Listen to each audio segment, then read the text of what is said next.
Hello, weary traveller. If you've joined us before, welcome back. You're new, welcome to tonight's soothing tales from centuries past. Before we begin, as always, I'd love to know where in the world you're listening from and what time it is for you right now. Feel free to leave a comment and let me know. I love seeing where in the world our nocturnal historians are tuning in from. And if you enjoy this kind of soft educational storytelling, please consider subscribing so you don't miss future episodes.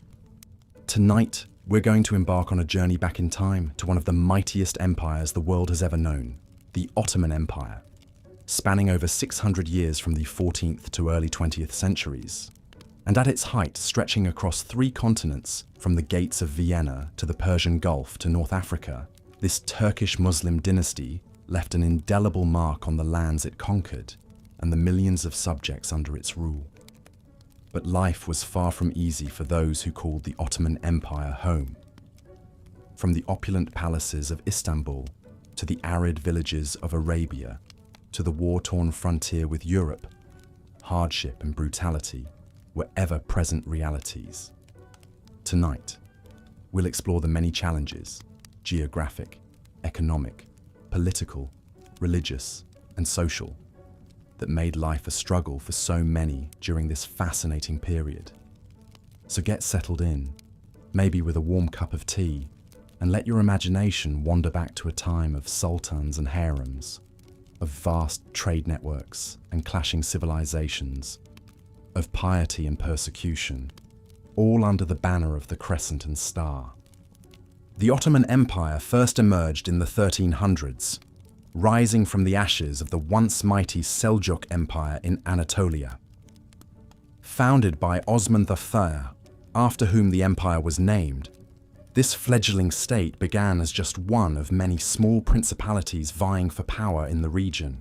But through a combination of shrewd diplomacy, well-timed conquests, and the weakness of their neighbours, the Ottomans quickly expanded their territory and influence.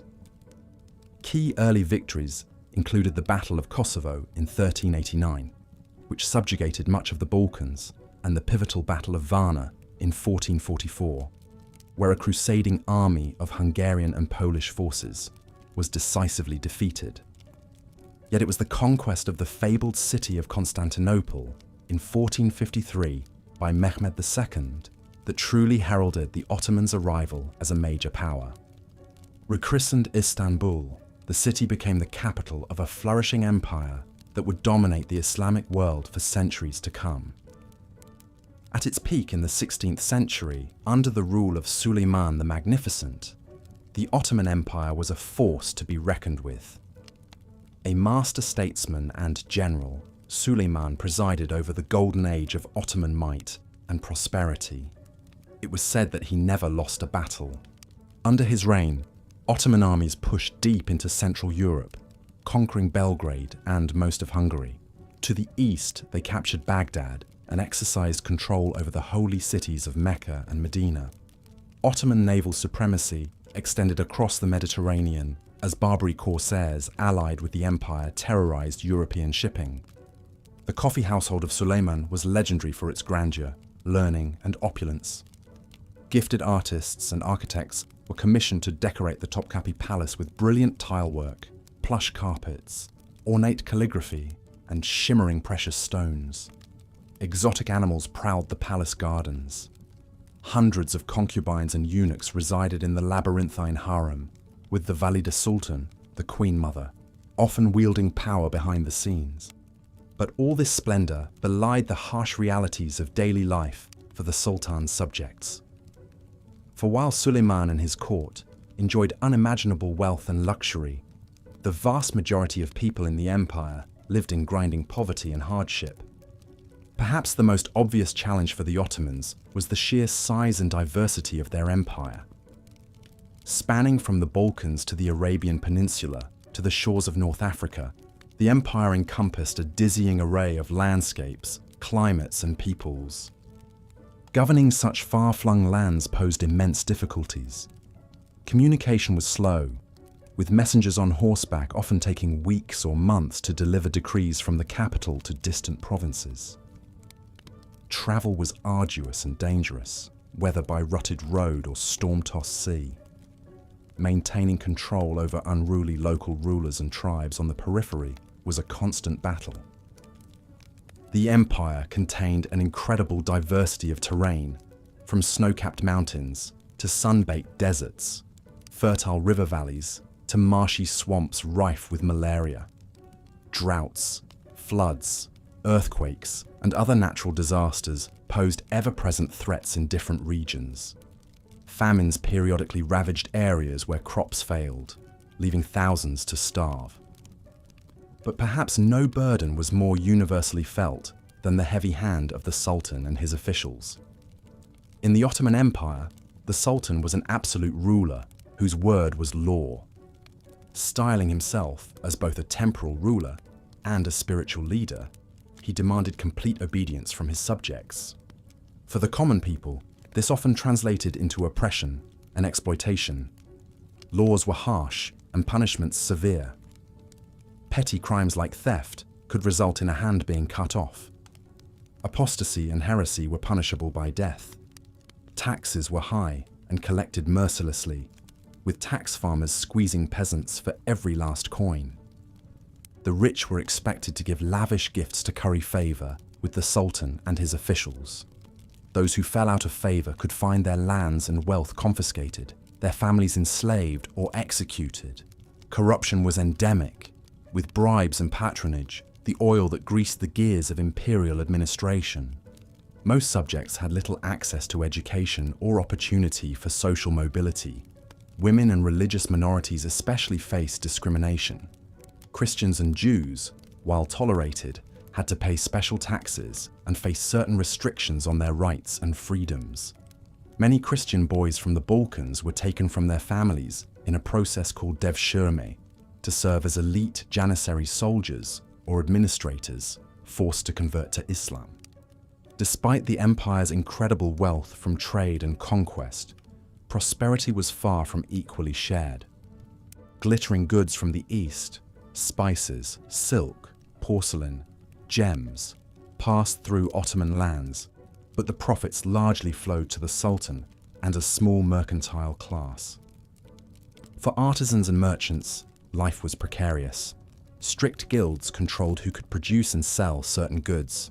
The whims of the court, fluctuating prices, foreign competition, wars, and natural disasters could spell ruin. The lifeblood of the Ottoman economy was agriculture, but for the peasants who toiled in the fields, hunger and hardship were constant companions. Most were little more than serfs, bound to the land and to the feudal-like estates of Ottoman officials and cavalry soldiers called sipahis and taimars.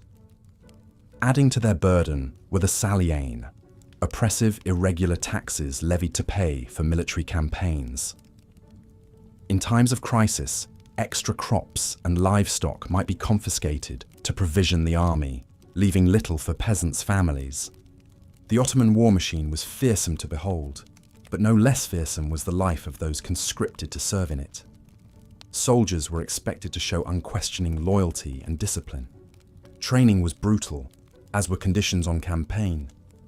Marching for months into enemy territory, Ottoman armies faced extremes of heat and cold, drought and downpour. Disease was rampant in crowded military camps. Siege warfare could drag on for months, with soldiers slowly starving or succumbing to dysentery and typhus. Those unlucky enough to garrison frontier forts and outposts faced a life of isolation, deprivation, and the constant threat of bandit raids and enemy assaults. Many men never returned from the distant battlefields of Persia, the Caucasus, and Europe. But there was no shortage of soldiers for the Sultan's wars. Prisoners of war and enslaved people were pressed into service. Tribesmen from the empire's hinterlands were offered land grants in exchange for military service. And of course, there were the janissaries, Christian captives and conscripts transformed into elite warriors utterly loyal to the Sultan. Throughout the empire, the institution of slavery was deeply entrenched. People were routinely enslaved through conquest, kidnapping, and debt. Slaves toiled in fields and households, served in the army and navy, and of course, populated the imperial harem. For the Sultan's hundreds of concubines, life was a gilded cage of luxury, intrigue, and captivity.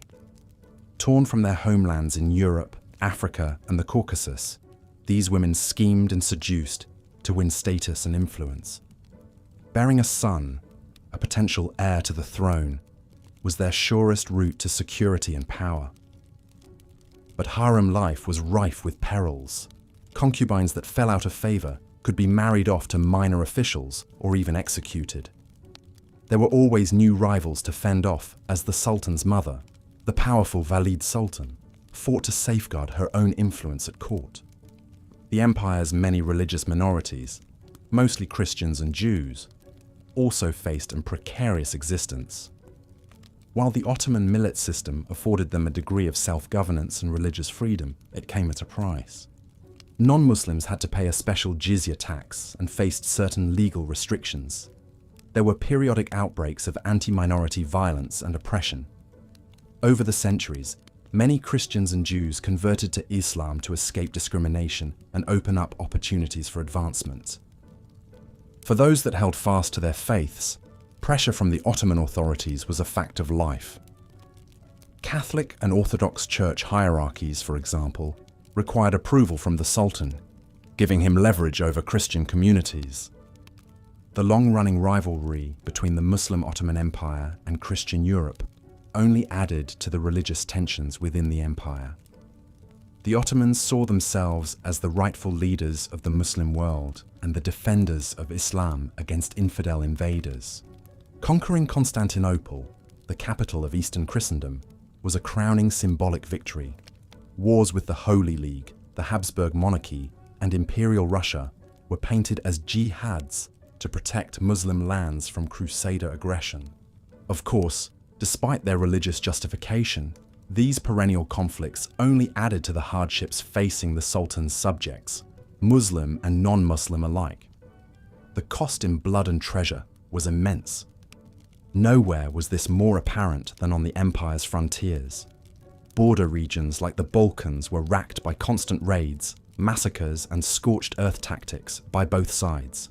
Marauding bandits known as Hajduks and Uskoks terrorized villages. Captured towns might be plundered, their populations enslaved or forcibly converted. This climate of violence and instability only fueled simmering resentments among the Sultan's Christian subjects. In Greece, Serbia, and Bulgaria, the Greek Orthodox and Slavs chafed under the Ottoman yoke and dreamed of independence. Their discontent would explode into open rebellion in the 1800s as the empire began its long decline.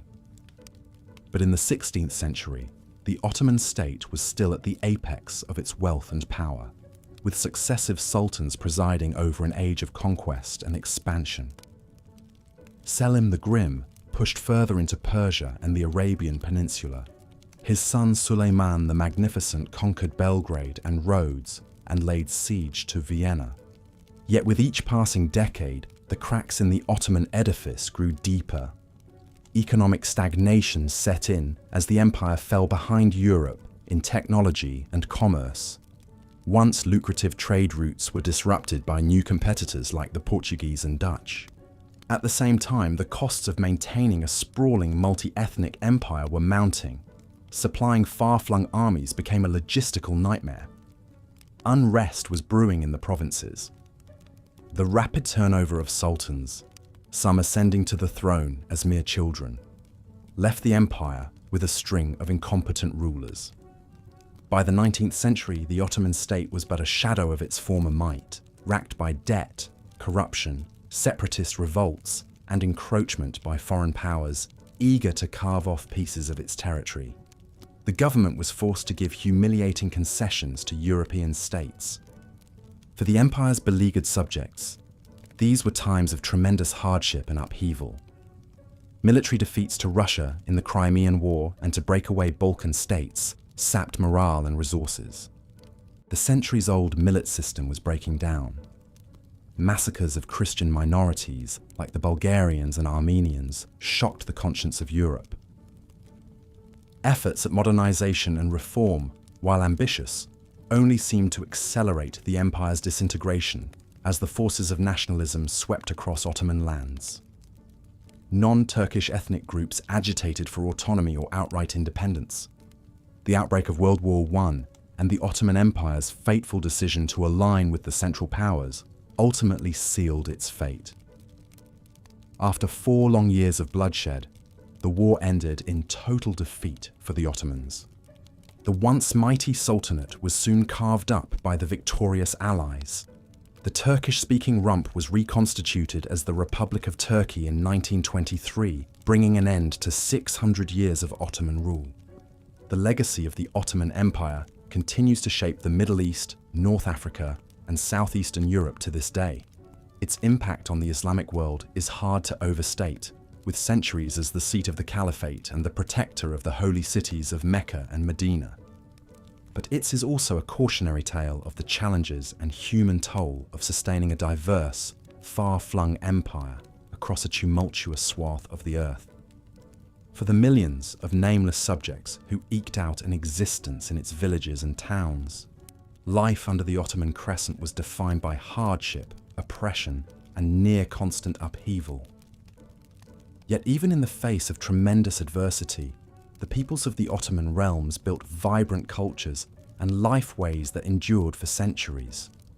Theirs is a story of resilience as much as subjugation, a reminder of the human capacity to carve out meaning in even the most trying of historical eras. And with that, our journey through the Ottoman world must come to an end for now. I hope this voyage into the past has proven as fascinating as it is restful.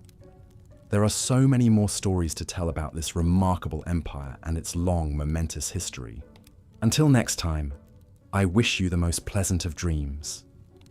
This is Boring History for Sleep, signing off. Good night. The reign of Sultan Suleiman the Magnificent from 1520 to 1566 is often considered the apex of the Ottoman Empire's power and glory. Suleiman presided over a vast realm that stretched from the gates of Vienna to the shores of the Persian Gulf, from the Crimean Peninsula to the tip of the Arabian Peninsula. He was known as Kanuni, or the lawgiver, to his Ottoman subjects, but to the Western world, he became known as Suleiman the Magnificent, a fitting epithet for a ruler that commanded such immense power and wealth. Born in 1494, Suleiman was the only surviving son of Sultan Selim I. From a young age, the prince was groomed for leadership, studying sciences, literature, theology, and military tactics. Tall, broad-shouldered and handsome, with a long flowing beard, Suleiman cut an imposing figure. But he was renowned not only for his physical presence, but his sharp mind, poetic talent, and political acumen. When Suleiman ascended the throne in 1520 at the age of 26, the Ottoman Empire was already a force to be reckoned with, an expansionist dynamo that had conquered much of the Middle East, North Africa, and the Balkans. But under Suleiman's leadership, it would reach even greater heights of power and prestige. One of his first acts as Sultan was to lead a military campaign against Belgrade, capturing the strategically vital city after a siege and bringing it under Ottoman control. This set the tone for much of Suleiman's 46-year reign, which was marked by relentless expansion through conquest. He would go on to conquer swaths of Eastern Europe, the Balkans, and the Middle East, nearly doubling the size of the Ottoman realm. Suleiman was a hands-on military leader, personally commanding his armies in major campaigns. He was an expert tactician, strategically deploying his formidable janissary infantry and elite Sipahi cavalry to devastating effect. In 1526, Suleiman delivered a crushing defeat to the Hungarians at the Battle of Mohacs, killing King Louis II and shattering the Hungarian monarchy. His armies surged through the Balkans, conquering fortress after fortress until they were practically at the gates of Vienna. The Ottomans' military success rested not only on skilled leadership, but on a massive, well-equipped standing army. perhaps the most formidable military machine in the world at that time. Hundreds of thousands of professional soldiers, both slave-conscripted janissaries and Turkish free men, were at the Sultan's disposal. The Ottoman navy also reigned supreme in the Mediterranean, manned by skilled sailors and fierce corsairs. While a brilliant military mind, Suleiman was also renowned as a great statesman and lawgiver. He reformed and codified Ottoman law, earning him the title of Kanuni, the lawgiver. Suleiman sought to unify the disparate lands under Ottoman rule with a single legal framework based on Islamic Sharia law and Turkish customs. He laid down regulations governing everything from land tenure to criminal punishments to clothing and public morality. The Sultan's absolute authority was enforced through a strict hierarchy of military and religious officials. Suleiman ruled with an iron fist, quashing dissent and meting out brutal punishments to those who opposed him. He expanded the Ottoman secret police, known as the Mufti, and employed a vast network of spies and informants to root out treason and conspiracy. At the same time, Suleiman presided over a period of great artistic and architectural achievement. He was a major patron of the arts, commissioning grand mosques, palaces, and monuments across the empire. His chief architect, the brilliant Mimar Sinan, designed scores of magnificent buildings, from the Süleymaniye Mosque complex in Constantinople to the Selimiye Mosque in Edirne. The decorative Iznik tiles, intricately woven rugs, ornate metalwork, and other refined crafts of the Ottoman court were prized the world over. The Sultan himself was a gifted poet and goldsmith, creating exquisite jeweled objects and penning verse under the pseudonym Muhibi. He surrounded himself with an inner circle of cultured elites, artists, architects, musicians, scholars and literati who flourished under his patronage. This glittering milieu centered around Topkapi Palace, Suleiman's sprawling royal residence overlooking the Bosphorus Strait. But even as the Sultan basked in splendor and his military campaigns enjoyed stunning success, there was a dark side to his reign. The Ottoman Empire was still an autocratic feudal state where the vast majority of the population lived in grinding poverty and had few rights. Slavery was rampant, with millions of people from conquered lands forced into servitude. The Devshirme system compelled Christian families in the Balkans to hand over young boys to be converted to Islam and serve in the Sultan's armies and administration. Religious minorities, particularly Christians and Jews, faced persecution and heavy taxation. They were tolerated as long as they accepted Ottoman supremacy and paid the jizya, a special tax levied on non-Muslims. But they had limited legal rights and social mobility, with many professions and positions of power closed off to them. Bloody pogroms and forced conversions were not uncommon. Even for Muslims, justice could be harsh and unyielding under the Ottoman system. Thieves and bandits faced summary execution or having their hands cut off. Adulterers, if caught, would be stoned to death. Apostates and heretics were burned at the stake. The empire employed a wide range of gruesome execution methods, from impalement to hanging to sawing in half. Daily life was a hardscrabble existence for most subjects of the empire, the majority of whom were peasants working the land in semi-feudal conditions. They were heavily taxed by the state, as well as their local feudal lords, with few rights or protections. Famine and plague were ever-present threats. The empire experienced periodic bouts of starvation and disease that decimated the populace. Cities like Constantinople and Cairo became massively overcrowded, teeming with poverty, crime, and squalor. Streets were narrow, buildings crammed together, with raw sewage and rotting garbage heaped in piles. Fire was a constant danger that could destroy entire neighborhoods of wooden houses in an instant. Diseases like cholera, typhoid, and dysentery were rampant. For women, life was particularly restricted, with little opportunity for education or work outside the home. They had few legal rights and were considered property of their husbands or male relatives. Rape and domestic violence were common and rarely punished. For slave women and concubines in the harems of the rich and powerful, life was even more precarious, subject to the whims and desires of their masters, with no real recourse. But nowhere were the harsh realities of Ottoman autocracy more apparent than for the slaves who formed the backbone of the Sultan's power. The empire was one of the largest slave-holding states in history, with millions of slaves at its height. Many were conscripted into the army as janissaries, or toiled as labourers, servants and concubines. The janissaries in particular faced a grueling existence. These elite soldiers, recruited as young Christian boys, were subjected to intense military training and discipline, moulded into a loyal fighting force utterly obedient to the Sultan. They were forbidden to marry or own property, living ascetic lives in military barracks. In battle, they displayed fanatical zeal, fighting to the death for their Sultan and the glory of Islam. But for all their privileges, the janissaries were still slaves, with no real autonomy, and as the Sultan's personal guard, they were also his potential rivals, feared for their ability to make or break a sultan.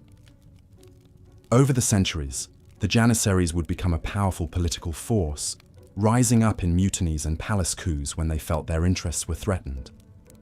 Suleiman, ever the canny politician, was adept at keeping the different factions of his empire in check and playing them off against each other. He was a master at manipulating the complex web of loyalties and rivalries in his court, harem and government. But even he was not immune to the intrigues and power struggles simmering beneath the surface. One of the most momentous events of Suleiman's reign was sparked by harem politics and a bitter feud between his favourite concubine Hurrem and his childhood friend and Grand Vizier, Pargali Ibrahim Pasha. Hurrem, a slave girl of Russian origin, also known as Roxolana, became Suleiman's most beloved consort and eventually his legal wife, an unprecedented break with tradition. She bore him 6 children, including his heir Selim, and held immense influence over the Sultan. Hurrem saw Ibrahim Pasha as her chief rival for the Sultan's affections and grew increasingly jealous of his power and closeness to Suleiman. For years, she schemed against him, turning Suleiman against his old friend with whispered rumours and accusations. In 1536, Ibrahim Pasha was suddenly arrested and executed on Suleiman's orders, a shocking move that sent ripples throughout the empire. It was a stunning fall from grace for Ibrahim, who had risen from being a mere slave to become the Sultan's most trusted advisor and second in command. His death marked a turning point in Suleiman's reign, as the Sultan became increasingly suspicious, paranoid, and despotic in his later years. The Hurrem-Ibrahim affair also highlighted the cutthroat politics and power struggles that characterized the Ottoman court. The imperial harem, far from being merely a pleasure den, was a snake pit of ambitious concubines and wives vying for influence over the Sultan and promoting their own sons as heirs. Palace coups, assassination plots, and succession crises were a recurring feature of Ottoman history. Despite the challenges and upheavals, Suleiman's reign marked a high point for the Ottoman Empire in terms of power, wealth, and cultural achievement. The Sultan himself died in 1566 while on campaign in Hungary after 46 years on the throne. He left behind a formidable but increasingly unwieldy empire that had reached the limits of its expansion. In the centuries that followed, the Ottoman Empire would face growing challenges and a slow, steady decline.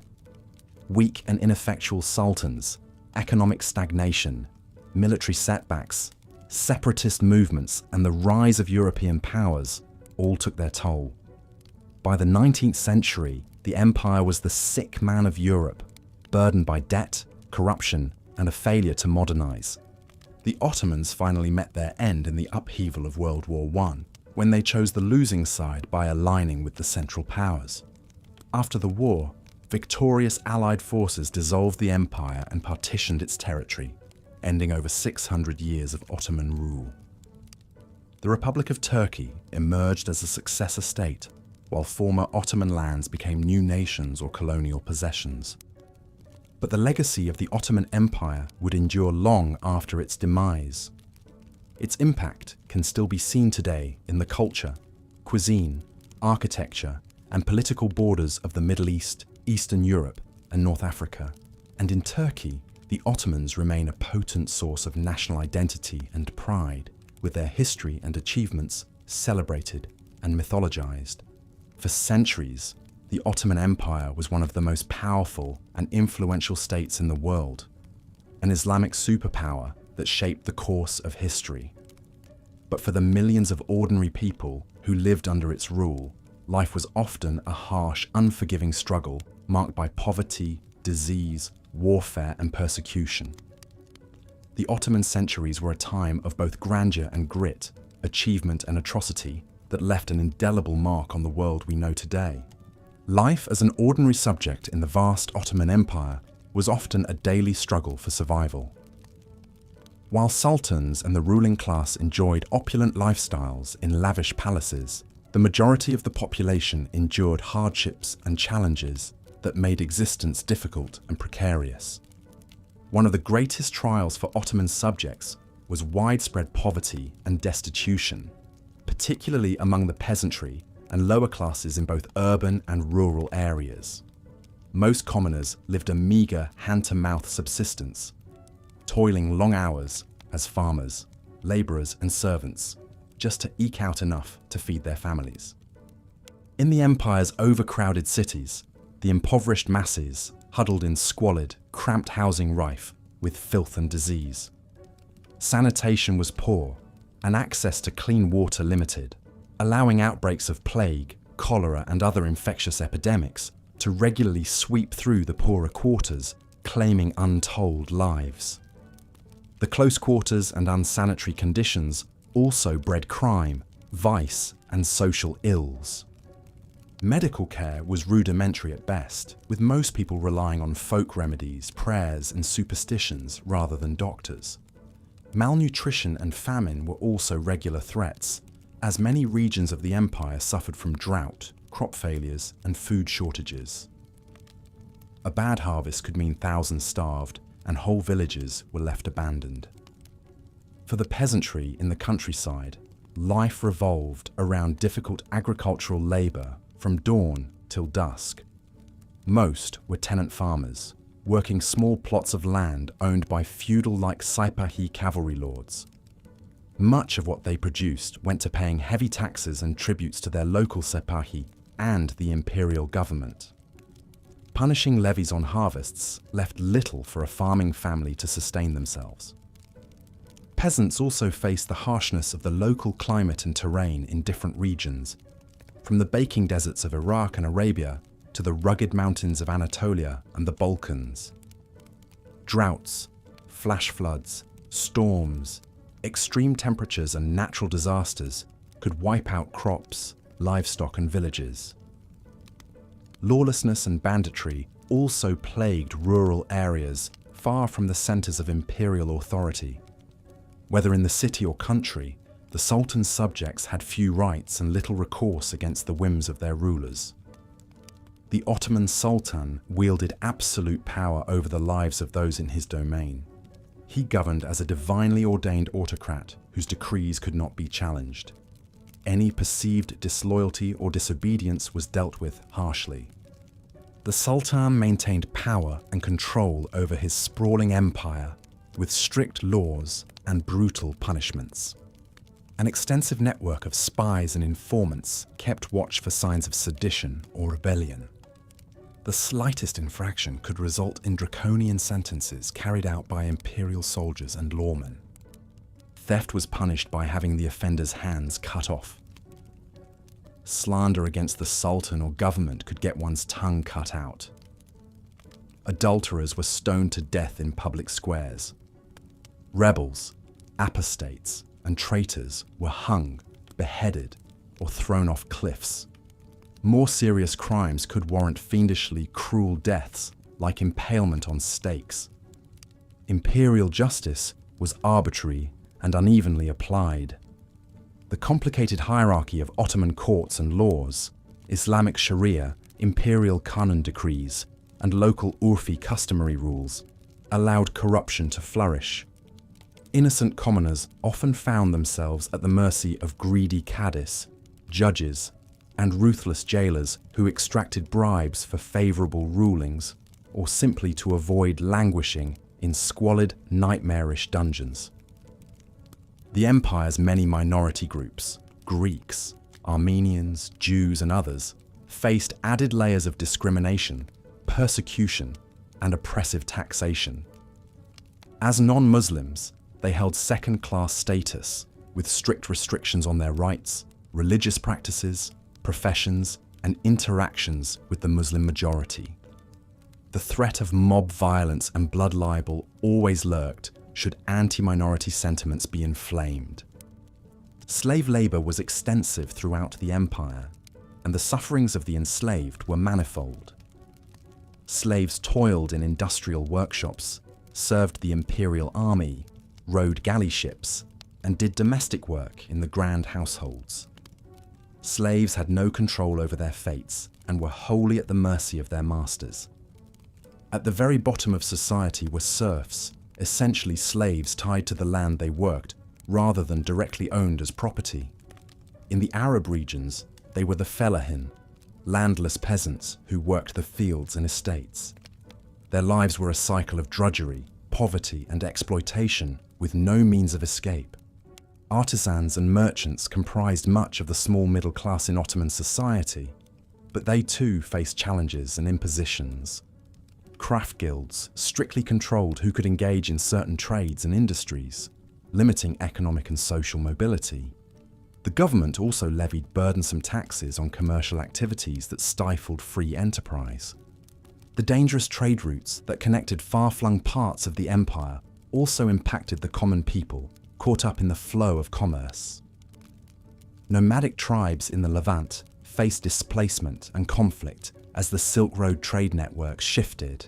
Piracy was a constant menace in the Mediterranean, and Barbary corsairs regularly raided coastal villages, capturing thousands of hapless residents to be sold as slaves in North Africa. Wars of conquest had devastating impacts on civilian populations caught in the crossfire between Ottoman armies and their foes. When Sultan Mehmed II's forces captured Constantinople in 1453, a three-day spree of looting, pillaging, and enslavement was unleashed on the city's residents. Tens of thousands were slain or taken as slaves. Fear of similar fates haunted those in the path of Ottoman military campaigns. The Sipahi feudal lords that governed most of the empire's territory were also a source of oppression and abuse for common Ottoman subjects. Many ruthlessly exploited the peasants who worked their lands with excessive levies and extortions. Corrupt and decadent Sipahis would seize property at will, force subjects into servitude, and violently put down any hint of resistance or uprising. With all these burdens and tribulations, it's little wonder the common people of the Ottoman Empire turned to their faith for solace and strength.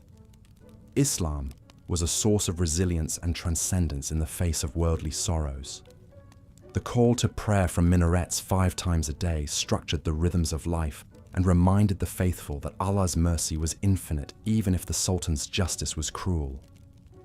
But religion was also one more mechanism of control and obedience wielded by the Ottoman state. As Caliph, the Sultan was the divinely appointed leader of the entire Islamic world. This spiritual authority combined with his temporal powers to make his rule absolute. Defying the Sultan was akin to defying the will of Allah. Imams, muftis, and religious scholars were a key part of imperial governance and social control.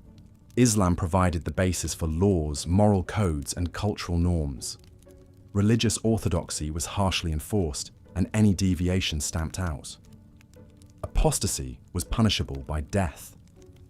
There was little room for personal liberties or intellectual freedom when the stakes were seen as one's eternal soul. Non-Muslim subjects faced the added pressures of conforming to a social order where they were marked as inferior. Many Christians and Jews nominally converted to Islam simply to survive and avoid persecution. Pockets of minorities clung tenaciously to their faiths and identities, but at a steep price in systemic discrimination. This was the precarious existence that most Ottoman subjects had to endure century after century.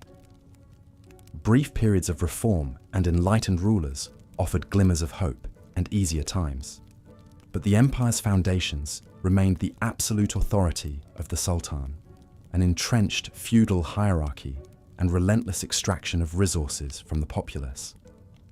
By the 19th century, the strains of maintaining this oppressive system and competing with the rising nation-states of Europe were tearing the Ottoman Empire apart. Separatist revolts flared in Greece, Serbia, and Bulgaria as Christian subjects threw off the Sultan's yoke. The Ottomans racked up massive debts to European powers, lost control of outlying territories, and saw their military increasingly outmatched. But the empire staggered on until the upheavals of World War I finally led to its collapse and dissolution. The war years only compounded the misery and deprivations endured by Ottoman citizens as resources were drained for the military effort and starvation became widespread. By the time the empire fell, its subjects were desperate for a new order. The long Ottoman centuries left a weighty and complex legacy for the many nations that emerged from the empire's carcass. Its influence is still felt in the Islamic world and Middle East today in everything from laws to architecture to cultural memory. For many in the region, pride in the Ottoman past mingles with painful reckonings of its injustices and dysfunctions. Understanding the realities of Ottoman society and the hardships most of its subjects faced for 600 years provides vital perspective. It was a civilization of remarkable triumphs and achievements, but built on a social order that inflicted incalculable sufferings and sorrows on millions to sustain the power and privilege of a tiny elite. Only by grappling with that fuller picture can we appreciate the resilience of those who endured life in the Ottoman Empire, and how that legacy continues to echo in our world today. The weight of that history is worth pondering, lest we forget the lessons of empires past in our own turbulent times. The Ottoman Empire was a realm of stark contrasts and extremes. Opulence and extravagance existed alongside poverty and hardship. At the pinnacle stood the Sultan, wielding absolute power over the fates of millions. The sultans of the Golden Age, like Suleiman the Magnificent and Selim the Grim, ruled with iron fists, expanding their domains through conquest and guile. In the early 16th century, Selim earned his epithet the Grim through his ruthless drive for power.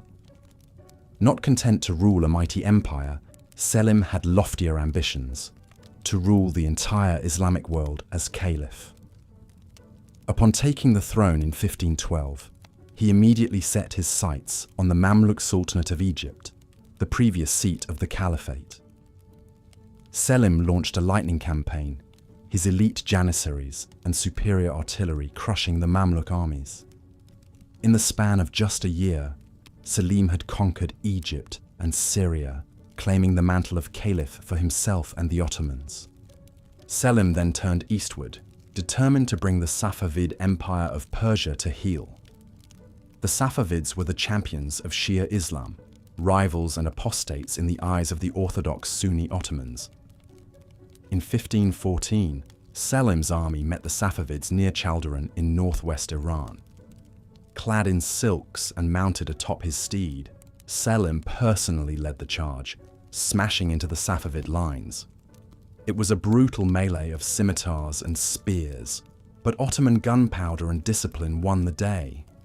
The Safavid Shah Ismail barely escaped with his life.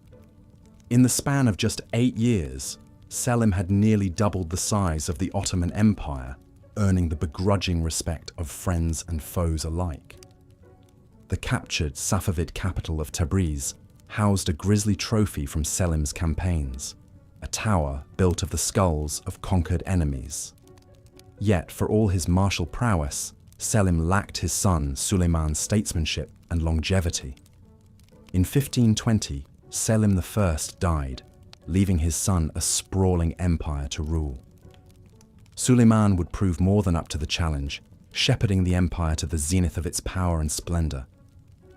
The mighty Suleiman, in the grandeur of the Topkapi Palace, lived in a world apart from the daily toil and struggles of his subjects. Exotic gardens, sumptuous banquets, and the sensual delights of the imperial harem stood in stark contrast to the austere lives of the common folk. While the Sultan dined on fine delicacies from gilded plates, many of his subjects subsided on a meager diet of grains, vegetables, and the occasional lamb on holidays if they were lucky. When famine struck, the peasantry faced a precarious existence, entirely dependent on the yield of their crops for survival. A prolonged drought or ill-timed frost could spell disaster, reducing once verdant fields to withered stalks. In desperate times, people resorted to eating grass and leaves to stave off starvation. Stricken villages became ghost towns, as families perished or fled in search of sustenance. The state granaries doled out rations, but never quite enough. Corrupt local officials often lined their pockets with a portion of the grain while the needy wasted away. Only slightly better off were the artisans and merchants of the bustling Ottoman cities like Bursa, Edirne, and Constantinople. The metalworkers, tanners, weavers, and spice traders generally enjoyed a humble sufficiency, plying their trades in the covered bazaars. Still, their lives were not without hardship. Strict guild regulations limited social mobility. An apprentice could toil for years before making master, let alone opening his own shop. Opportunities for education and advancement remained minimal for the lower classes. While the sons of elites studied at prestigious madrasas, the average Ottoman child was lucky to attain basic literacy from the local imam. An exceptionally bright student from an impoverished background might earn a scholarship to a religious school, but such stories were the exception, not the rule. For many, a life of backbreaking labor, conscription or serfdom was preordained from birth. No matter one's station, the looming presence of the Sultan and his sublime port reached into all corners of Ottoman life. The Kanun-i Osmani, the Sultan's law, dictated everything from criminal punishments to acceptable clothing for different religious communities. The slightest transgression or suspicion of disloyalty could bring down the wrath of the authorities. Specific gestures, greetings, and terms of address, when in the presence of officials, were compulsory. A breach of protocol or etiquette could lead to accusations of disrespect or even sedition. Particularly for non-Muslims, the ever-present risk of being denounced as an infidel or traitor to the state hung like a sword of Damocles over daily life. Christians and Jews were required to pay special taxes like the jizya, wear distinctive clothing, and endure various indignities and restrictions as dhimmis, protected but second-class subjects. The threat of violence or forced conversion at the hands of zealous Muslim mobs was an accepted reality in times of social upheaval or janissary uprisings. Such was the plight of the Ottomans' newly conquered Christian subjects in the Balkans. As the Sublime Porte expanded into southeastern Europe, it encountered proud kingdoms like Serbia, Bulgaria, and Hungary. These once mighty realms, who had served as a bulwark of Christendom against Islam for centuries, now faced the full might of the Ottoman war machine. Lured by promises of holy war and plunder, Turkic Ghazis and their Balkan Martalos auxiliaries probed the frontiers, burning villages and enslaving captives. Sultan Murad Father himself fell in battle against the Serbs at Kosovo in 1389, becoming a martyr for the Ottoman cause. His son, Bayezid Fas, soon exacted a terrible vengeance, conquering Bulgaria and forcing the remaining Balkan princes into vassalage. For the conquered Christians, a new order now prevailed, one of exploitation, cultural pressure, and gradual Islamization over generations. Resentment and resistance seethed just beneath the surface. Haiduks and Uskoks, Balkan Christian rebels and brigands, waged a guerrilla war from mountain hideouts. Any young man with a grudge and a flintlock could join their ranks. Swift Ottoman reprisals in rebellious villages usually followed.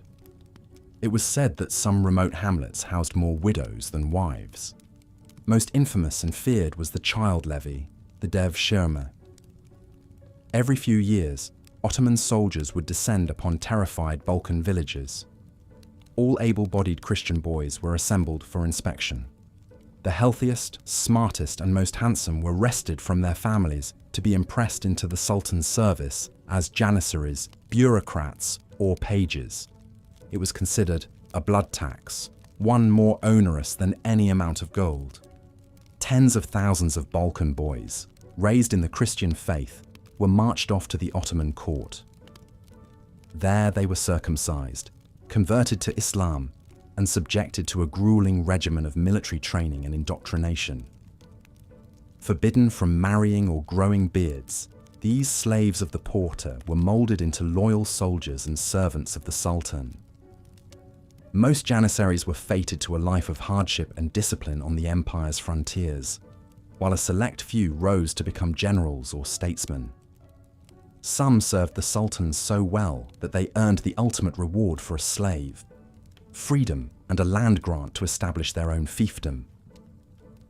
Ironically, the Ottomans came to prize these Balkan recruits as their most loyal troops, with fewer local ties and interests than freeborn Muslim Turks. For the families of these boys, it was a wrenching trauma, one repeated for generations. Outwardly, many had no choice but to profess their pride in having a son chosen to serve the Sultan. Inwardly, it was as if a limb had been severed from their family tree. Mothers were said to wear black for the rest of their days and light candles in remembrance of their lost sons. As the Ottoman Empire grew and sprawled across 3 continents, governing it became an ever more precarious balancing act. A bloated, corrupt, and faction-ridden bureaucracy strained to administer far-flung territories with hugely diverse populations. Ensuring loyalty and obedience in distant lands required both the velvet glove of patronage and the iron fist of force. The Timar system parceled out tracts of agricultural land to cavalrymen called sipahis in exchange for military service. While these feudal lords were nominally servants of the Sultan, they grew entrenched on their estates, extracting wealth from the peasantry. Corrupt tax farmers and provincial officials bought their posts at court, seeing their tenures as opportunities to line their pockets. The common folk grumbled, but what could they do?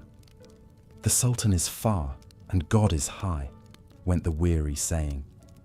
Only the most egregious misrule that threatened stability or Sultan's revenue streams brought a response from Constantinople. Inspectors might be dispatched, a few particularly venal officials beheaded. But the system lumbered on, lurching from crisis to crisis. The carrot of imperial largesse and the stick of janissary swords maintained a tenuous equilibrium for the Sublime Porte. In the event of severe misrule or a local revolt, it was often the military that restored order, whether through strength of arms or the threat of force. The crack infantry of the janissaries, the disciplined cavalry of the sipahis, and the skilled crews of the Ottoman galleys formed the 3 pillars of Ottoman military might. All were slaves or servants of the Sultan, dependent on his goodwill for advancement and privilege in a highly stratified society.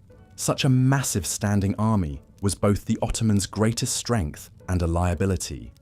Garrisoning far-flung frontiers from Hungary to Yemen drained the treasury.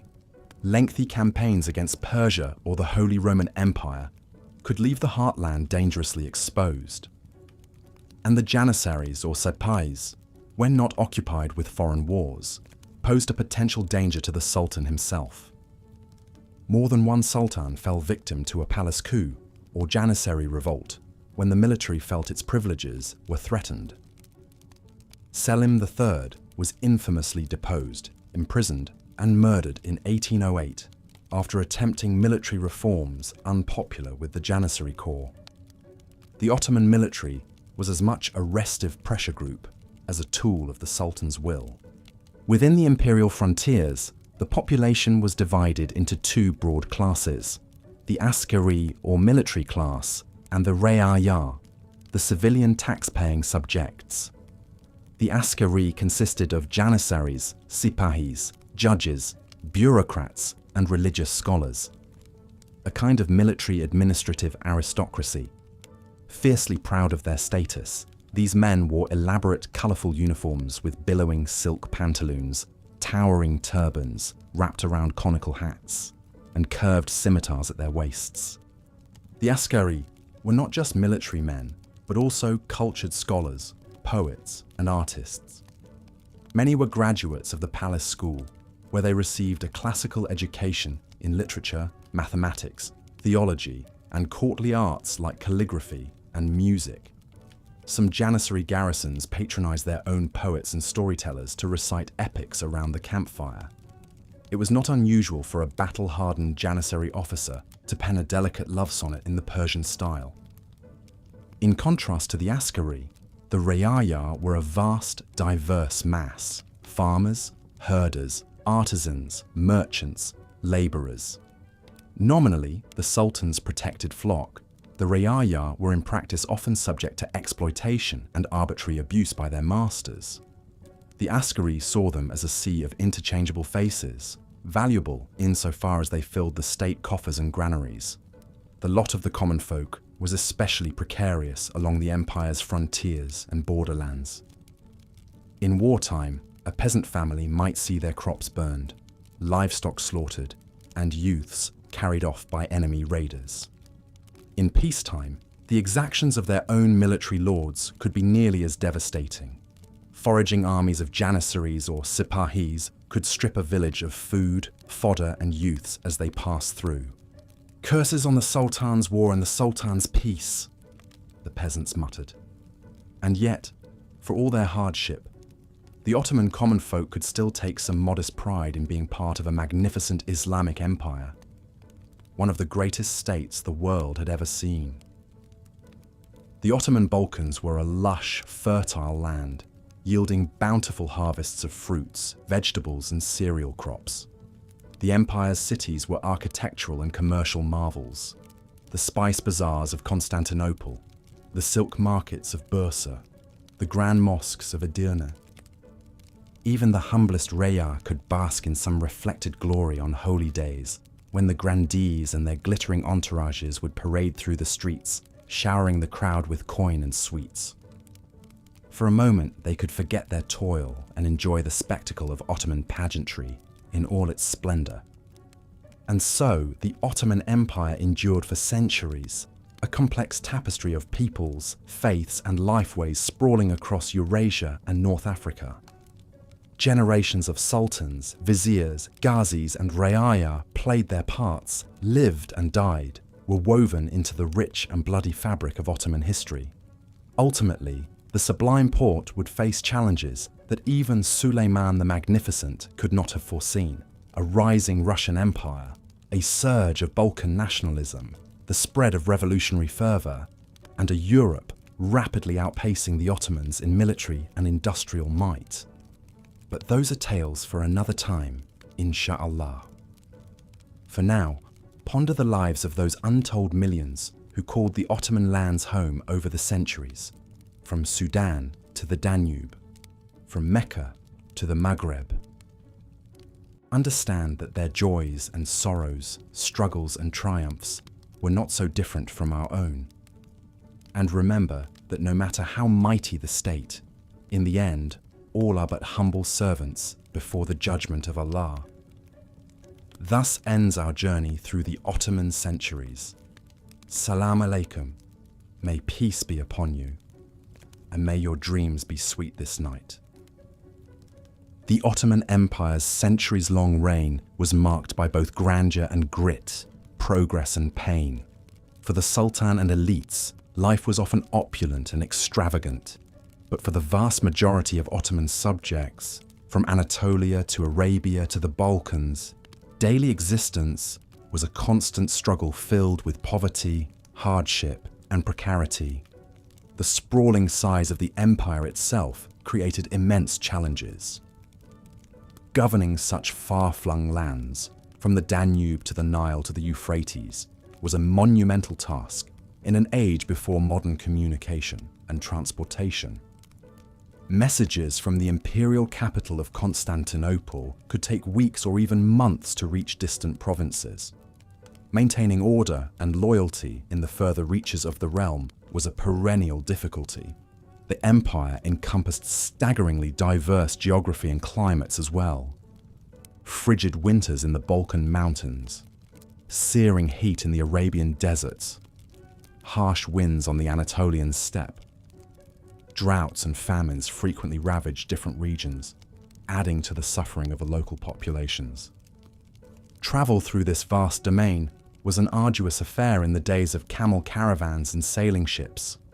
The flow of trade that was the lifeblood of the empire had to contend with bandits on the Silk Road, pirates on the Mediterranean, and the ever-present threats of weather and disease. For merchants and ordinary travelers alike, any long journey was a perilous undertaking. Ruling over this colossal empire was the Sultan, who wielded absolute power over his dominions. Sultanate authority was the ironclad fist that held the empire together. The Sultan's word was law, and his decrees could spell life or death for any of his subjects. Dissent or disobedience was dealt with harshly to maintain the strict order and control that the empire depended on. The reach of the Sultan's power could be felt in the humblest villages and the most distant frontier garrisons.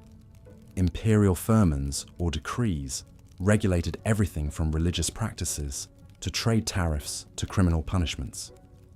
The Sultan's armies of bureaucrats and tax collectors penetrated every corner of the empire, always ready to stamp out opposition and extract wealth to fill the imperial coffers. Upholding the Sultan's law were the empire's judges, the Cadis, who administered the Islamic legal system. Justice under the Ottomans was often harsh and unforgiving.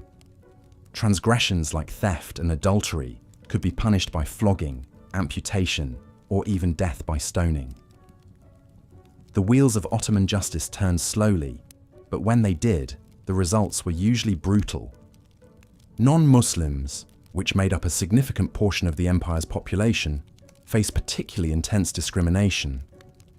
Christians and Jews were tolerated and could practice their faiths, but as second-class citizens. They were subjected to special taxes, social restrictions, and a constant pressure to convert to Islam. At times of crisis or instability, religious minorities often bore the brunt of popular anger and persecution. The lowest rung on the social ladder in the Ottoman realm was occupied by slaves. The empire was one of the last to maintain large-scale slavery well into the 19th century. Whether toiling as labourers on farms and estates, serving as household servants to the wealthy, or filling the ranks of the Sultan's elite fighting force, the janissaries, enslaved people endured some of the worst privations and exploitation. For ordinary Ottoman subjects, life was often nasty, brutish, and short. The vast majority eked out a meagre existence as peasant farmers or poor urban labourers. They contended with back-breaking toil, chronic poverty, disease, and deprivation. The lavish lifestyles of the Sultan and imperial elites were a world away from the hand-to-mouth hardships faced by most commoners. Daily life for the empire's poorest inhabitants meant living in overcrowded, squalid conditions in cities or in crude, rural dwellings. Hunger was a constant spectre. One bad harvest could spell destitution and even starvation for many.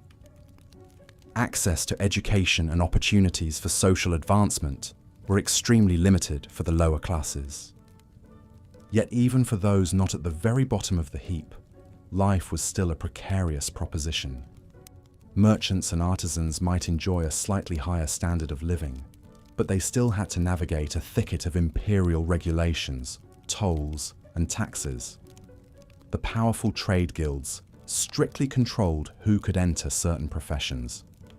An unlucky reversal of fortune could easily plunge a family into poverty. And no matter one's station, the capricious cruelty of epidemic diseases was a great leveler. Plagues repeatedly scythed through Ottoman lands, laying waste to entire communities. The first eruption of the Black Death in the 14th century may have killed more than a third of the empire's population. Outbreaks of cholera, typhus, dysentery, and smallpox were tragically regular occurrences. Other blights like floods, droughts, fires, earthquakes, and locust swarms visited frequent destruction and misery, especially in densely populated cities like Constantinople and Cairo. Famine often followed on the heels of such disasters, compounding the suffering of already hard-pressed subjects. For all the challenges of daily survival, there was at least one burden that most Ottoman commoners didn't have to bear: serving in the Sultan's military. The empire's armies were disproportionately made up of slaves and subject peoples like the Balkans and Caucasus, who were pressed into service. The janissaries, the Sultan's elite slave soldiers, were a particularly remarkable example. High-ranking Ottoman officials would periodically descend on Christian villages, mostly in the Balkans, and take away young boys as part of a tribute system called devshirme. Torn from their families, these boys were converted to Islam, subjected to strict military discipline, and trained to become some of the fiercest warriors in the Sultan's armies. Whatever their origins, life for all Ottoman soldiers was full of privations and peril. Training was intense, and punishments for infractions severe. Campaigns to defend the empire's borders or expand its domains were a regular feature of military service. Brutal combat, debilitating injuries, and deadly diseases were omnipresent threats. When the Sultan's armies marched out to war, they cut a bloody swathe. The Ottoman Empire was almost constantly embroiled in military conflict on at least one of its sprawling frontiers. Clashes with the Russians and Austrians in the west, the Persians in the east, and uprisings from within the Sultan's domain itself kept the imperial war machine in a state of near perpetual activation. For those on the losing side of Ottoman conquests, the results could be catastrophic. When the Sultan's fearsome armies laid siege to the Hungarian city of Szigetvar in 1566, it was said that the defenders fought to the last man, with even the wounded taking up the sword. In the end, some 2,300 Hungarians were put to the sword, the city was burned, and thousands more were led away as slaves. Pitiless plunder and slaughter often accompanied Ottoman victories on the battlefield, as territories were pacified and their resources stripped to enrich the empire. The seizure of the majestic city of Constantinople in 1453 marked the start of the Ottomans' rise to a world power, but came at a terrible cost. The conquering army, led by Sultan Mehmed II, subjected the inhabitants to a nightmarish 3 days of murder, looting, rape, and enslavement. Ottoman justice could be just as merciless off the battlefield when the empire's rule was threatened. In 1522, when the Sultan's father Selim the Grim suspected the loyalty of 40,000 of his empire's subjects, he coldly ordered the mass execution of all of them. The slaughter took days, with the condemned being taken out in batches and systemically decapitated until the deed was done. Yet for all the methods of force and fear the Ottoman state had at its disposal, the spectre of instability and insurrection was never far away. Especially in the further reaches of the empire, provincial governors and landholders often accumulated their own local bases of power and could be only nominally loyal to the Sultan. Corruption and abuse of authority by imperial officials was an endemic problem. Particularly in times of weak sultans, the machinery of the Ottoman state could turn its predations on the very populace it was meant to protect and govern. Rapacious tax collectors, dishonest judges, and greedy governors could make the tough lot of common subjects even more miserable. The empire's formidable feudal cavalry, The Timariates were granted their landholdings on the condition of military service. But by the 17th century, many Timariates were more interested in squeezing wealth out of their estates than reporting for duty. This decay and laxity in the Ottoman military system would eventually prove disastrous on the battlefield.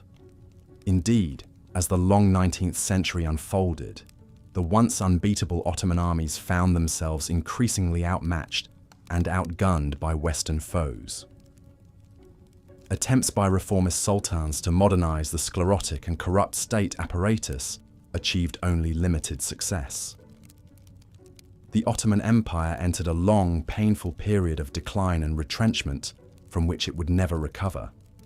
For Ottoman subjects, their empire's slow death spiral only compounded the hardships of daily life. Military defeats meant higher taxes, harsher conscription, and more economic disruption. Separatist revolts flared in the Balkans as decades of misrule and discontent finally boiled over. The government's coffers ran low, paying off European creditors, even as the Sultan and elites still enjoyed lives of luxury. By the dawn of the 20th century, the Ottoman Empire was known as the sick man of Europe. Its rulers clung to power more through the sufferance of European powers than their own might. The privations and precariousness that had stalked its subjects for centuries only intensified. When the empire made its final, fatal miscalculation by entering World War I on the side of the Central Powers, the end was near. 4 long years of devastating global conflict finally brought the Ottoman Empire, after a run of over 6 centuries, to its knees. The heartlands of Anatolia were ravaged by war and famine. Tens of thousands of the empire's Armenian subjects were massacred in a horrific genocide. In Arab lands, the British fomented revolt against Ottoman rule by making extravagant promises of independence. The final blow came at war's end, when the victorious Allied powers stripped away the last Ottoman territories and divided them into mandate states and spheres of influence. The once mighty empire was dead, leaving behind a shattered and impoverished populace. Out of its ashes, Mustafa Kemal Ataturk would forge the Republic of Turkey. But the legacy of Ottoman rule, for better and worse, endured throughout the Middle East. The lesson of the Ottoman centuries was a stark one, that an empire can bask in magnificence and luxury at its apex, while its masses toil in misery and squalor. The double-edged sword of Ottoman rule brought stability and strength on one side, but also stagnation and oppression on the other. So the next time you hear romanticized tales about the splendors of the Topkapi Palace, the opulence of the imperial harem, or the might of the Sultan's armies, remember the other side of the story. Remember the struggles and the suffering of the nameless millions who lived and died under the Ottoman crescent and star. Their fates may be obscured by time, but their experiences are no less real. And with that, our journey into the harsh underbelly of Ottoman history draws to a close. The once all-conquering empire that bestrode 3 continents is now itself consigned to the past, living on only in the pages of books and the curiosity of listeners like yourself. This has been a tour through some of its darkest and most difficult chapters, a reminder of the prices paid for imperial glory. Thank you for staying with me through this unvarnished look at life in the Ottoman domains. I hope it has given you a deeper and more nuanced sense of this fascinating but troubled chapter in human civilization. The Ottoman story is in many ways a cautionary one, but also an eternally captivating one, full of triumphs and tragedies, heroes and villains, and the heights and depths of the human experience. It's a story we'll never tire of telling or learning from. And so, with that, I bid you good night.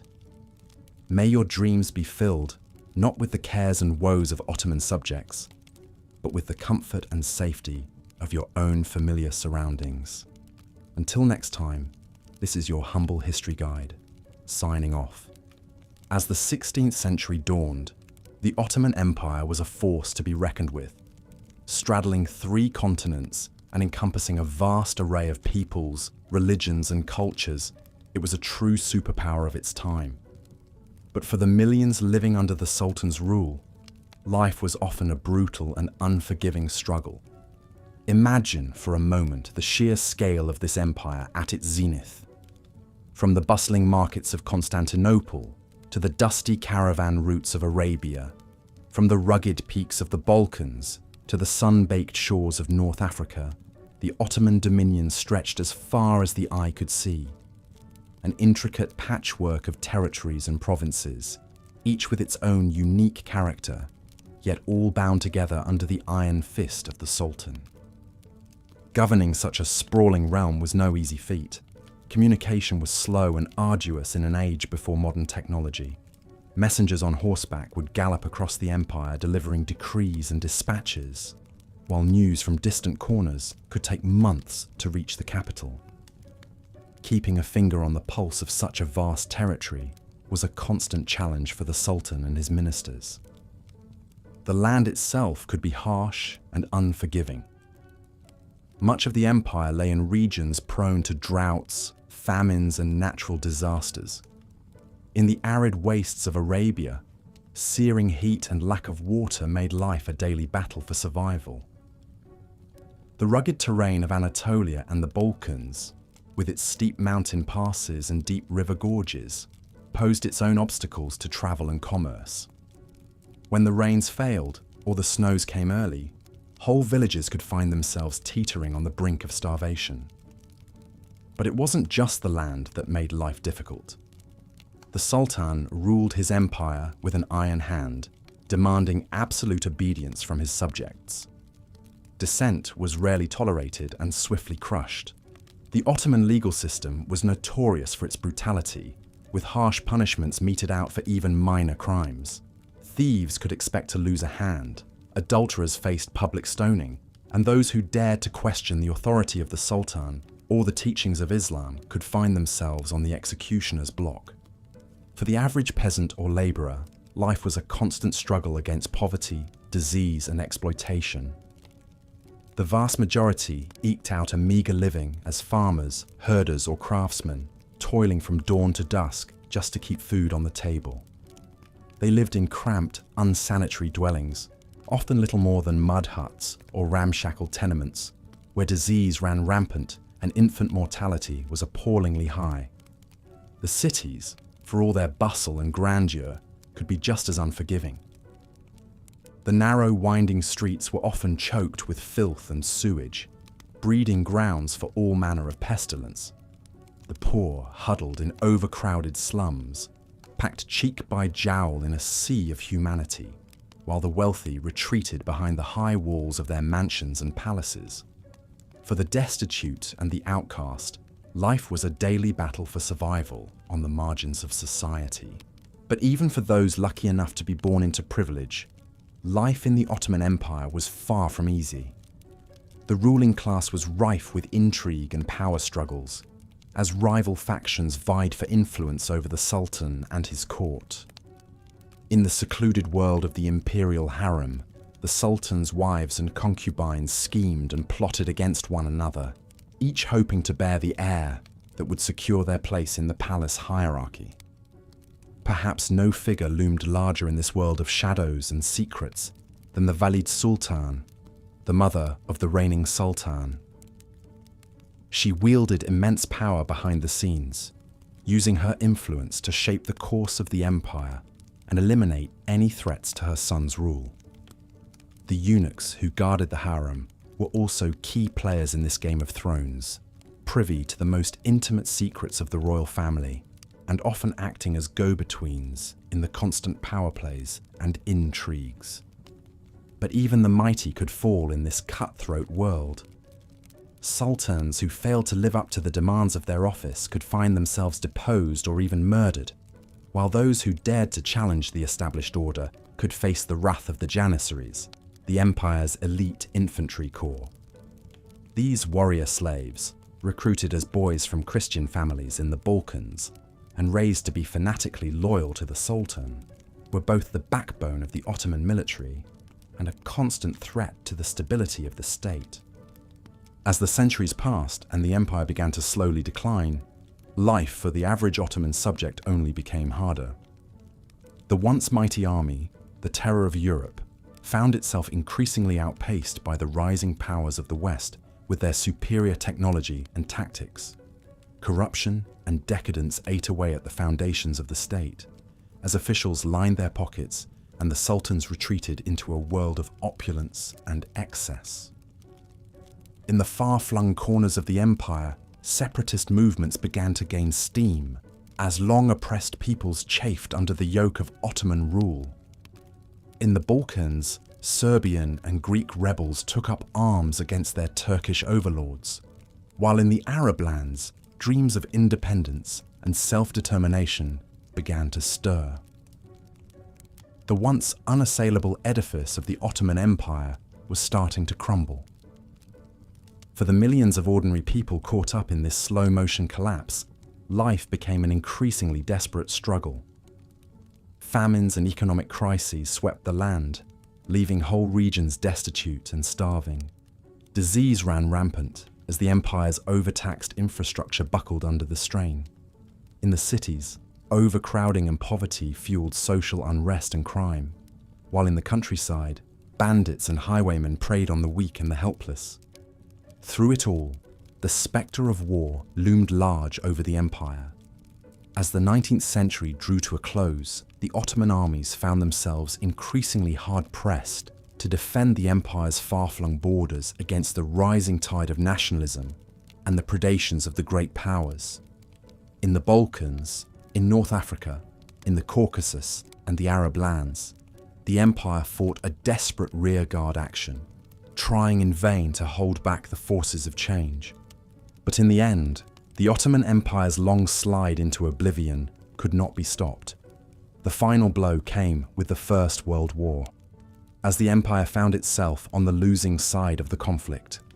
Carved up by the victorious allies and shorn of its outlying territories, the once mighty sultanate was reduced to a rump state in Anatolia, a shadow of its former self. The fall of the Ottoman Empire marked the end of an era, the passing of a way of life that had endured for over 6 centuries. For the millions who had lived and died under its rule, it had been a harsh and often brutal existence, a world of constant struggle and hardship where life was cheap and the strong preyed on the weak. But it was also a world of great diversity and cultural richness, a melting pot of peoples and traditions that left an indelible mark on the lands it once ruled. From the soaring minarets of Istanbul to the bustling souks of Damascus, from the rugged hills of the Balkans to the shimmering sands of Arabia, the legacy of the Ottoman Empire endures to this day, a testament to the resilience and tenacity of the human spirit in the face of adversity. As we look back on this lost world, it's easy to be struck by the sheer scale of the suffering and hardship that so many endured under Ottoman rule. But it's also important to remember the moments of joy and beauty that punctuated those long centuries of toil and struggle. The laughter of children playing in the dusty streets of a Balkan village, the haunting strains of a Turkish lute drifting through the night air, the simple pleasures of a cup of coffee shared with friends in a Cairo cafe. These were the small mercies that made life bearable for the millions who called the Ottoman Empire home. The glimmers of light in a world that could often seem so dark and unforgiving. And as we remember their struggles and their triumphs, we are reminded of the enduring power of the human spirit to overcome even the greatest of odds. So let us pause for a moment to honor the memory of those who came before us, those who toiled and suffered under the yoke of the Ottoman sultans. Let us remember their stories and their sacrifices, and let us draw strength from their example as we face the challenges of our own time. For in the end, the history of the Ottoman Empire is not just a story of brutality and oppression, but also one of resilience, courage, and the unbreakable bonds of our common humanity. Life in the far-flung provinces and frontier regions of the Ottoman Empire was often precarious and demanding, especially for those serving in the military garrisons that guarded the empire's vast borders. These soldiers, known as serhadkulu or frontier guards, manned a network of fortresses and outposts stretching from the Balkan Mountains to the Arabian Desert, and from the Caucasus to North Africa. For these men, life was a constant cycle of training, patrolling, and fighting. They had to be ready at a moment's notice to repel raids by enemy forces or rebellious tribes, and to launch their own expeditions into neighboring lands to expand the empire's territory. The conditions in these frontier garrisons were often harsh and Spartan, with soldiers living in cramped barracks or tents, subsisting on simple rations of bread, rice, and stew. But beyond the physical hardships, the frontier guards also faced the psychological toll of being constantly on alert, never knowing when the next attack might come. They were far from their homes and families, often serving for years at a time in hostile and unfamiliar lands. Many of them were recruited or conscripted from the empire's Christian subjects in the Balkans, adding to their sense of isolation and alienation. One of the most famous frontier garrisons was the city of Buda in Hungary, which the Ottomans captured in 1541 and turned into a major stronghold on their European frontier. For over 150 years, Buda was a key bastion against Habsburg Austria and other Christian powers, its walls bristling with cannons and its streets patrolled by elite janissary units. Life in Buda was a microcosm of the Ottoman frontier experience, a mix of boredom, tension, and sudden violence. The city's Ottoman inhabitants, a mix of soldiers, officials, and merchants, lived in a fortified enclave within the larger town, complete with mosques, baths, and bazaars.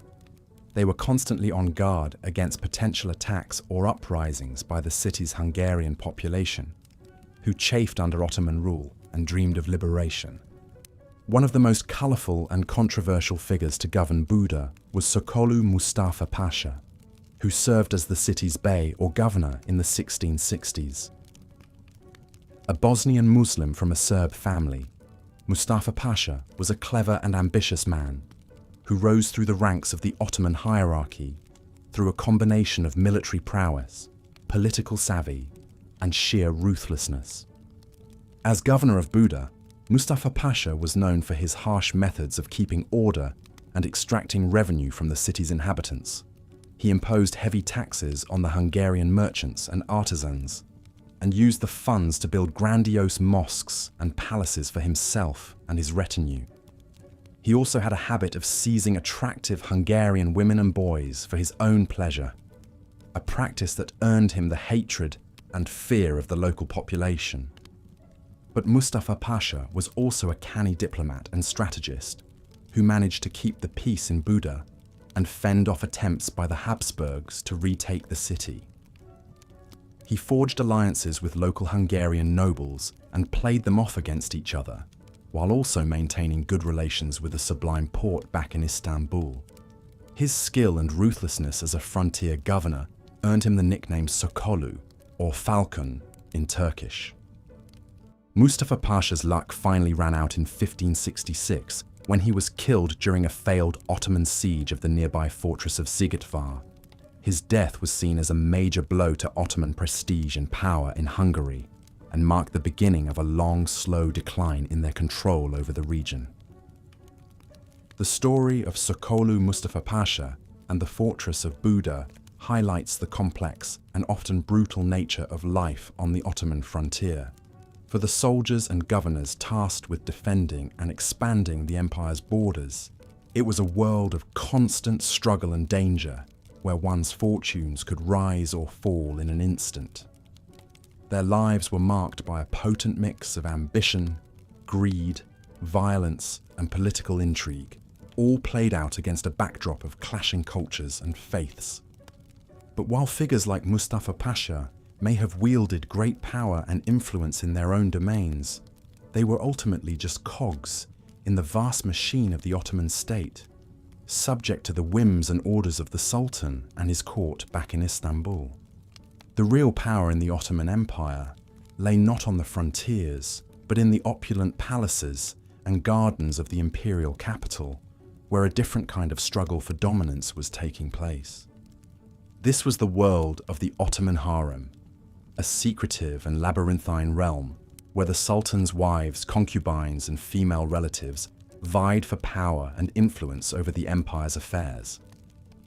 At the center of this world was the Valide Sultan, or Queen Mother, the woman who had given birth to the reigning Sultan and who wielded immense authority and respect within the harem.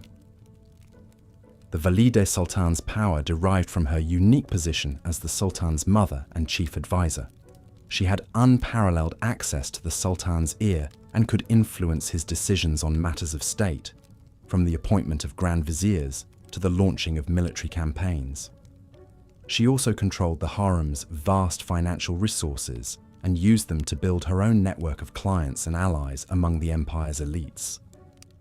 One of the most famous and formidable Valide sultans was Nurbanu Sultan, who ruled the harem during the reign of her son, Murad III, in the late 16th century. A Venetian woman who had been captured by Ottoman pirates and sold into the harem as a concubine, Nurbanu rose to become Murad's favorite consort and eventually his legal wife. As Valide Sultan, Nurbanu wielded immense power and influence over the empire's affairs.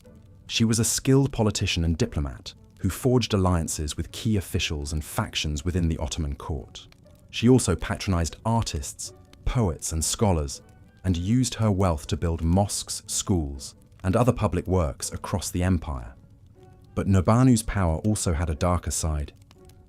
She was known for her ruthless treatment of rivals and enemies within the harem, and was rumored to have had a hand in the deaths of several of Murad's other consorts and children. She also faced challenges from other powerful women within the harem, such as Safiye Sultan, the mother of Murad's successor, Mehmed III.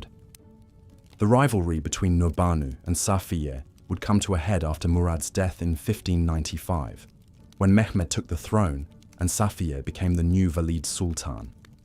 Nurbanu, now demoted to the rank of grandmother, found herself sidelined and isolated within the harem, her power and influence waning with each passing day. In the end, Nurbanu's fate was a reminder of the precarious and often brutal nature of life within the Ottoman harem. For all their wealth, status, and influence, the women of the harem were ultimately dependent on the whims and desires of the Sultan and his court. They could rise to great heights one day, only to be cast down and forgotten the next. The story of Nurbanu Sultan and the Ottoman harem is a fascinating and complex one, full of intrigue, ambition, and power struggles that rivaled anything happening on the empire's frontiers. It is a reminder that even in the most opulent and privileged corners of Ottoman society, life could be harsh, unforgiving, and subject to sudden reversals of fortune. The Ottoman Empire was one of the most powerful and influential empires in history, spanning over 600 years and 3 continents at its height. But life within this vast realm was often harsh, precarious, and unforgiving for many of its subjects. As we delve deeper into the realities of Ottoman society, it's important to understand the complex web of political, religious, and social factors that shaped daily life. The Sultan, as both the political and spiritual leader of the empire, wielded immense power and control over his subjects. His word was law, and any dissent or disobedience was met with swift and often brutal punishment. But the Sultan's reach extended far beyond the political sphere. As the Caliph, or leader of the Islamic world, he was responsible for defending Muslim lands and holy cities, and for enforcing religious orthodoxy throughout the empire. This often meant stamping out heretical sects and imposing strict Islamic law on all subjects, regardless of their personal beliefs. For non-Muslims living under Ottoman rule, life was particularly challenging. Christians and Jews faced persecution, discrimination, and heavy taxation simply for practicing their faiths.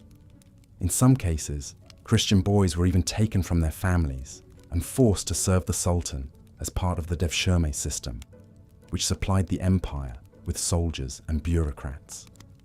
But perhaps no group faced greater hardship than the slaves who toiled in every corner of the empire.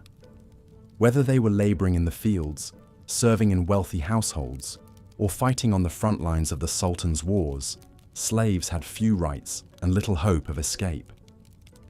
As we continue our journey through the Ottoman Empire, we'll meet some of the key figures who shaped its history and explore the ways in which their actions impacted the lives of ordinary people.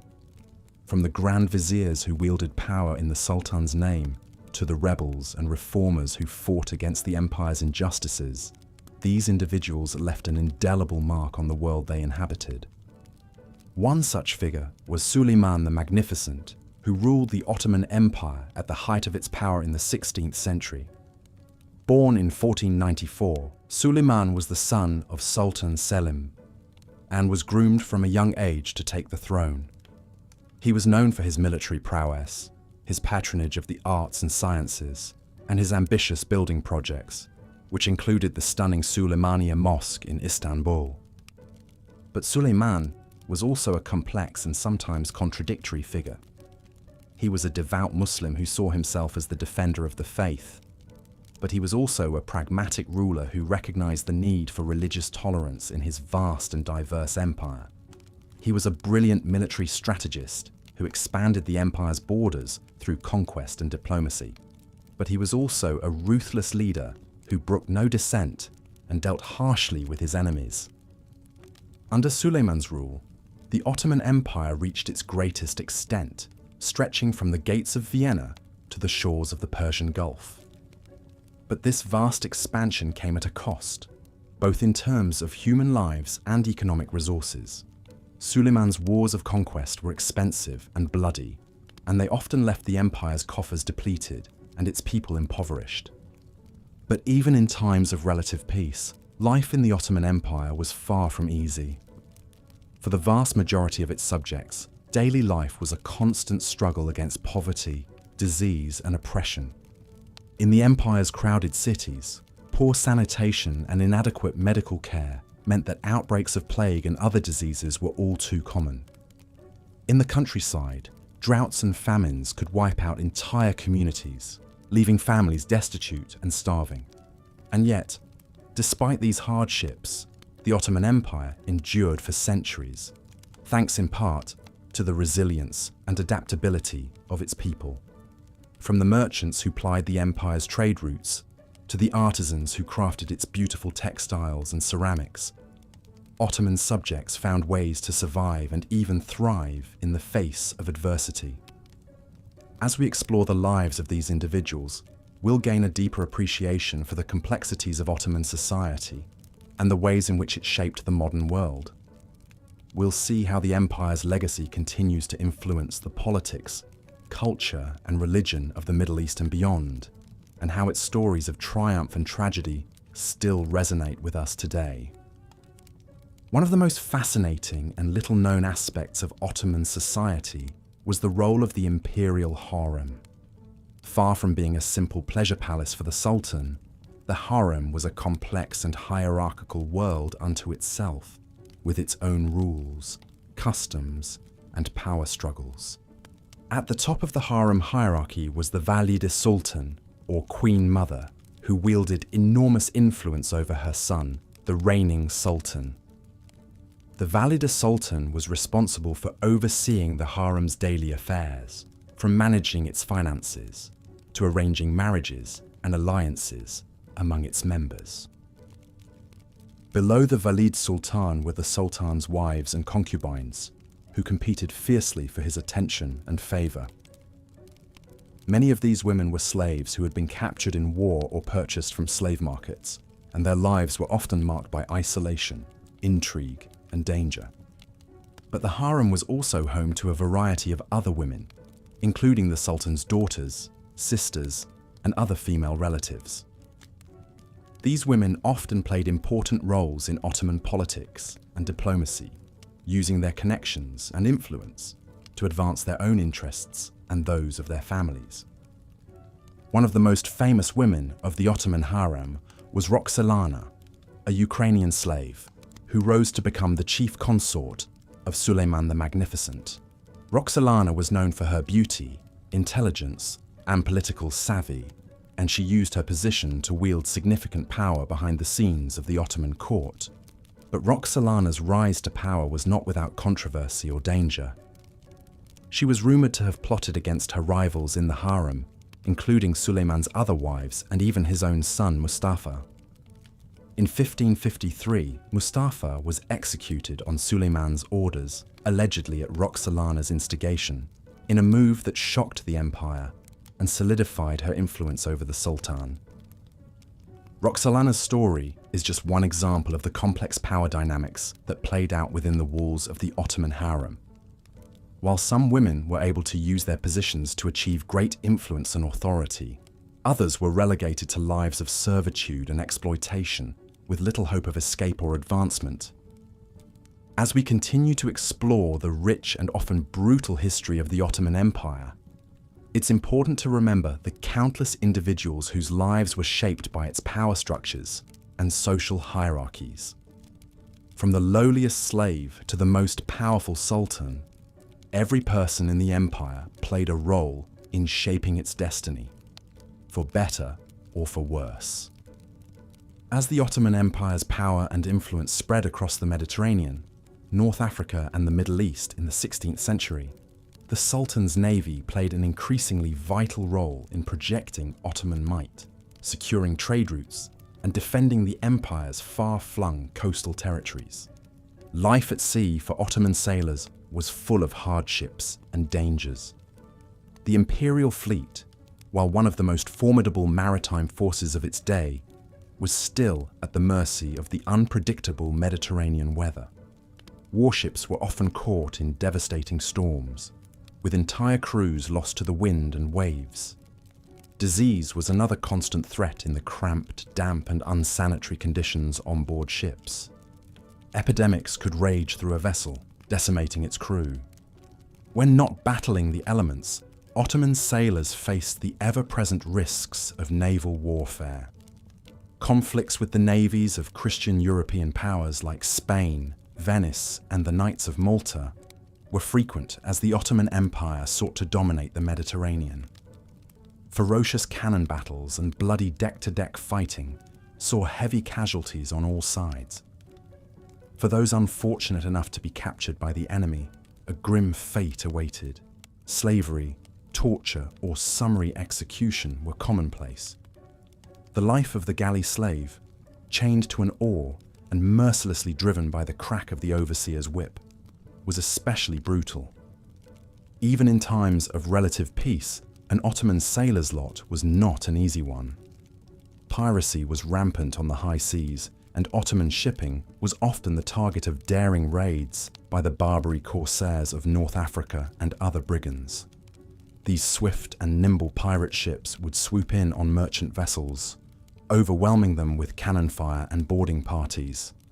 The pirates seized cargo, ships and crews to be ransomed or sold into slavery. For those sailors manning the coasts and ports of the empire, life was somewhat more stable, but no less challenging. The Ottoman navy was responsible for defending the empire's long Mediterranean and Red Sea coastlines, as well as strategic choke points like the Dardanelles and Bosphorus Straits. This required a network of coastal fortifications, naval bases, and frontier garrisons that were often situated in remote and inhospitable locales. Crews of naval personnel would be stationed at these outposts for long stretches, far from the comforts of home and hearth. They endured isolation, boredom, and Spartan living conditions in service to the Sultan. Malaria and other diseases endemic to marshy coastal areas took a heavy toll. So too did the occasional raids and skirmishes with enemy forces and local rebellious populations that they were tasked with keeping in line. In addition to naval battles and coastal defense, the Ottoman fleet was key to maintaining the empire's commercial lifelines. Merchant ships laden with valuable goods like silks, spices, coffee, and ceramics plied the maritime trade routes between Ottoman ports in the eastern Mediterranean, Egypt, and the Levant. Naval ships escorted these convoys to ward off piracy and protect the flow of trade. However, even this could be hazardous duty, as heavily armed Venetian and Genoese merchant galleys jealously guarded their own trading interests and often clashed with their Ottoman counterparts. The life of an Ottoman sailor was thus one of constant vigilance and peril, even in the best of times. Despite the immense hardships they faced, Ottoman sailors were a tough and resilient lot, hailing from across the empire's diverse domains. Many were recruited or conscripted from the coastal regions of the Balkans, Anatolia, the Levant, and North Africa. Others were slaves or prisoners of war, fated to spend their remaining years as galley oarsmen. While some served out of loyalty to the Sultan and the promise of regular pay, others had little choice in the matter. Many were pushed into naval service by economic hardship or as a punishment for crimes. Orphans and debtors were often sent to the galleys, and in times of manpower shortages, the empire resorted to press gangs to round up able-bodied recruits from port towns and coastal villages. Rigid discipline, stern punishments, and the ever-present threat of death kept these motley crews in line and functioning as an effective naval force. Life in the Ottoman Navy offered little prospect of social advancement or a comfortable retirement. Most sailors and oarsmen were illiterate and hailed from the lower rungs of society. While a talented few might rise to the rank of captain or admiral, the majority spent their days toiling away on deck or chained to an oar, with little to look forward to beyond an anonymous death at sea or an impoverished old age, if they were lucky enough to survive their term of service. The top naval commanders and admirals, usually handpicked by the Sultan for their skill and loyalty, fared somewhat better. They were well compensated and wielded considerable authority, controlling promotion and patronage within the fleet. The most successful could amass substantial personal wealth from prize money and the sale of captured goods and slaves. However, even these elite officers were not immune to the dangers of their profession or the fickle whims of their imperial master. The price of failure was high, and many an admiral found himself stripped of rank and fortune, exiled or executed after a disappointing campaign, or losing a major engagement to Christian forces.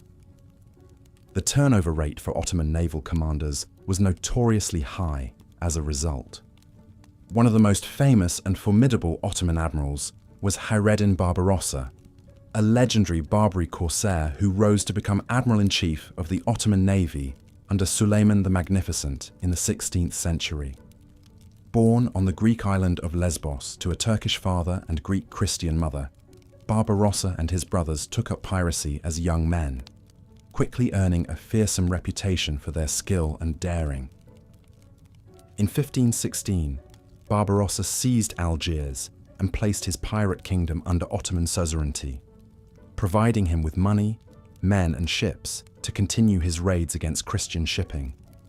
His exploits brought him fame and fortune, and soon caught the attention of Sultan Suleiman.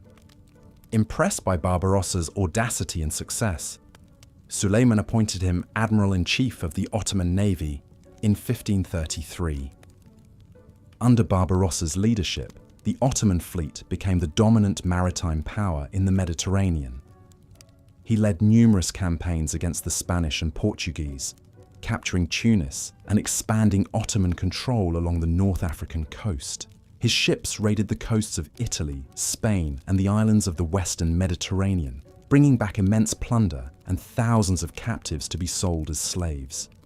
Barbarossa's most famous victory came at the Battle of Preveza in 1538, where he decisively defeated a larger allied Christian fleet commanded by the famed Genoese admiral, Andrea Doria.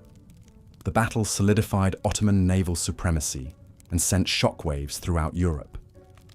Barbarossa's skill and charisma made him a hero among his men and a dreaded foe to the Christian powers. Despite his fierce reputation, Barbarossa was known for his chivalry and fair treatment of prisoners. He famously spared the life of a Spanish knight who had insulted him after being captured, saying, "I have no use for insults, but I have use for brave men." He was also an able administrator, using his wealth and influence to build mosques, schools, and public baths in Algiers and Istanbul. Barbarossa's legacy loomed large long after his death in 1546. His exploits became the stuff of legend, celebrated in Turkish and Arabic folk songs and poetry. He became a symbol of Ottoman naval might and Muslim resistance to Christian European encroachment. Even today, the Turkish Navy has a ship named after him, and he is still remembered as one of the greatest admirals in Turkish history.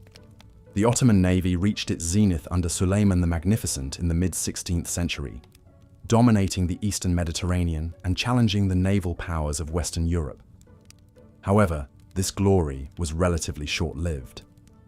The devastating defeat at the Battle of Lepanto in 1571 to the ships of the Holy League marked the beginning of a long, slow decline in Ottoman naval power. The reasons for this decline were many. The empire's best sailors and shipwrights were gradually lost through attrition, with few replacements of equal quality. Corruption and nepotism saw less able officers promoted to positions of command.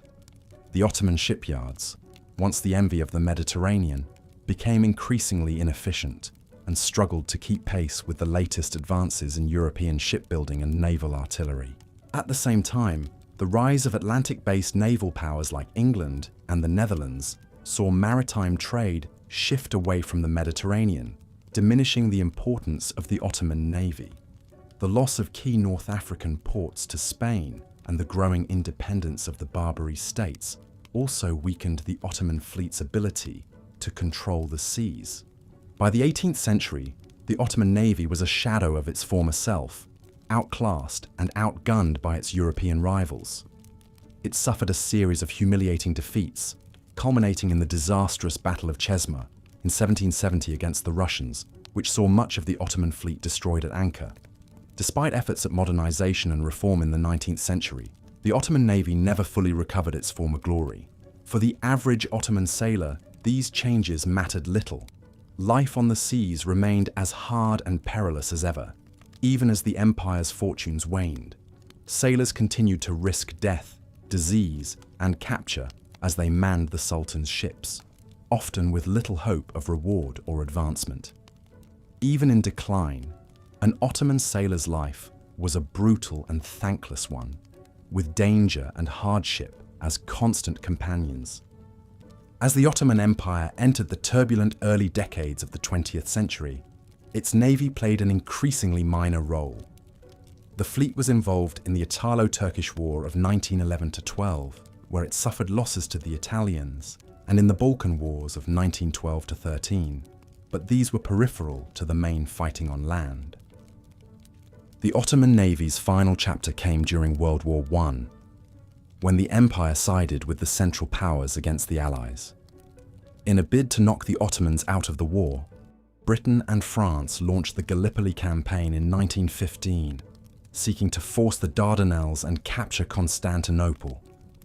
Ottoman mines and coastal artillery took a heavy toll on Allied warships, contributing to the failure of the naval assault on the Straits. However, the Ottoman fleet itself saw little action during the war, spending most of its time bottled up in port due to fuel shortages and the overwhelming superiority of Allied naval power in the Mediterranean. The most significant Ottoman naval action was the sortie of the German battlecruiser Goeben and a light cruiser Breslau to Constantinople in 1914, where they were transferred to the Ottoman Navy and played a role in bringing the empire into the war on the side of Germany. With the Ottoman Empire's defeat and dissolution after World War I, its once mighty navy ceased to exist. The ships that remained were divided up among the victorious allies or scrapped. It was an ignominious end to a naval tradition that had once been the terror of the Mediterranean. For over 300 years, the Ottoman Navy had been a key pillar of the empire's power and prosperity, essential to its expansion and defense. Throughout this time, Untold thousands of Ottoman sailors had lived and died on the empire's ships, enduring hardships and dangers that most of us can scarcely imagine. From the oarsmen chained to the galleys to the admirals commanding mighty fleets, all were caught up in the brutal struggle for supremacy on the waves. Their lives were ones of constant peril and privation, their fates tied to the fortunes of a vast and often volatile empire. In the end, the story of the Ottoman Navy is one of both great triumphs and slow decline, mirroring the trajectory of the empire it served. It is a reminder of the human cost of imperial ambition and the toll it takes on those who are caught up in its currents. The legacy of the Ottoman sailor, toiling on the seas for sultan and empire, echoes down through the centuries, a testament to the enduring resilience of the human spirit in the face of adversity. The Ottoman Empire was a realm of contrasts: ornate palaces and squalid hovels, magnificent wealth and destitute poverty, strict piety and brutal torture. For the select few at the top, life was opulent and extravagant beyond imagination. But for the vast majority of the empire's subjects, daily existence was a harsh struggle rife with challenges, restrictions, and injustices. While the sultans indulged their every whim in lavish palaces like Topkapi and Dolmabahce, most of their subjects eked out a meager living in grinding poverty. The lucky ones might dwell in cramped tenements in the narrow, winding alleys of Constantinople or Smyrna. The poorest of the poor huddled in makeshift shanty towns or scratched a living from the unforgiving soil as peasants. Life was a constant battle against hunger, disease, and the whims of corrupt officials. The cities heaved with overcrowding and squalor. Sanitation was primitive at best, with raw sewage and rotting refuse choking the streets. Potable water was scarce, and cholera, dysentery and typhoid ran rampant in the fetid conditions. Swarms of biting flies and stinging mosquitoes tormented the inhabitants and spread waves of malaria and plague. Most citizens couldn't afford the services of doctors or apothecaries, relying instead on prayer and superstition in the face of rampant illness and suffering. In the countryside, peasants faced the age-old scourges of famine and drought.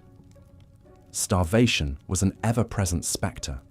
A few seasons of scanty rainfall could leave entire villages destitute and desperate, scrabbling for any morsel to fill their bellies. Locusts, rats, and other vermin ravaged fields and granaries, while marauding bandits carried off what little the farmers managed to hoard away. When crops failed, many had no choice but to abandon their lands and join the swelling ranks of beggars in the towns. For those lucky enough to find work, toil was back-breaking and wages pitiful. Craftsmen laboured from dawn to dusk in sweltering workshops and noxious tanneries. Weavers hunched bleary-eyed over their looms until their fingers bled, while blacksmiths sweltered over smoking forges.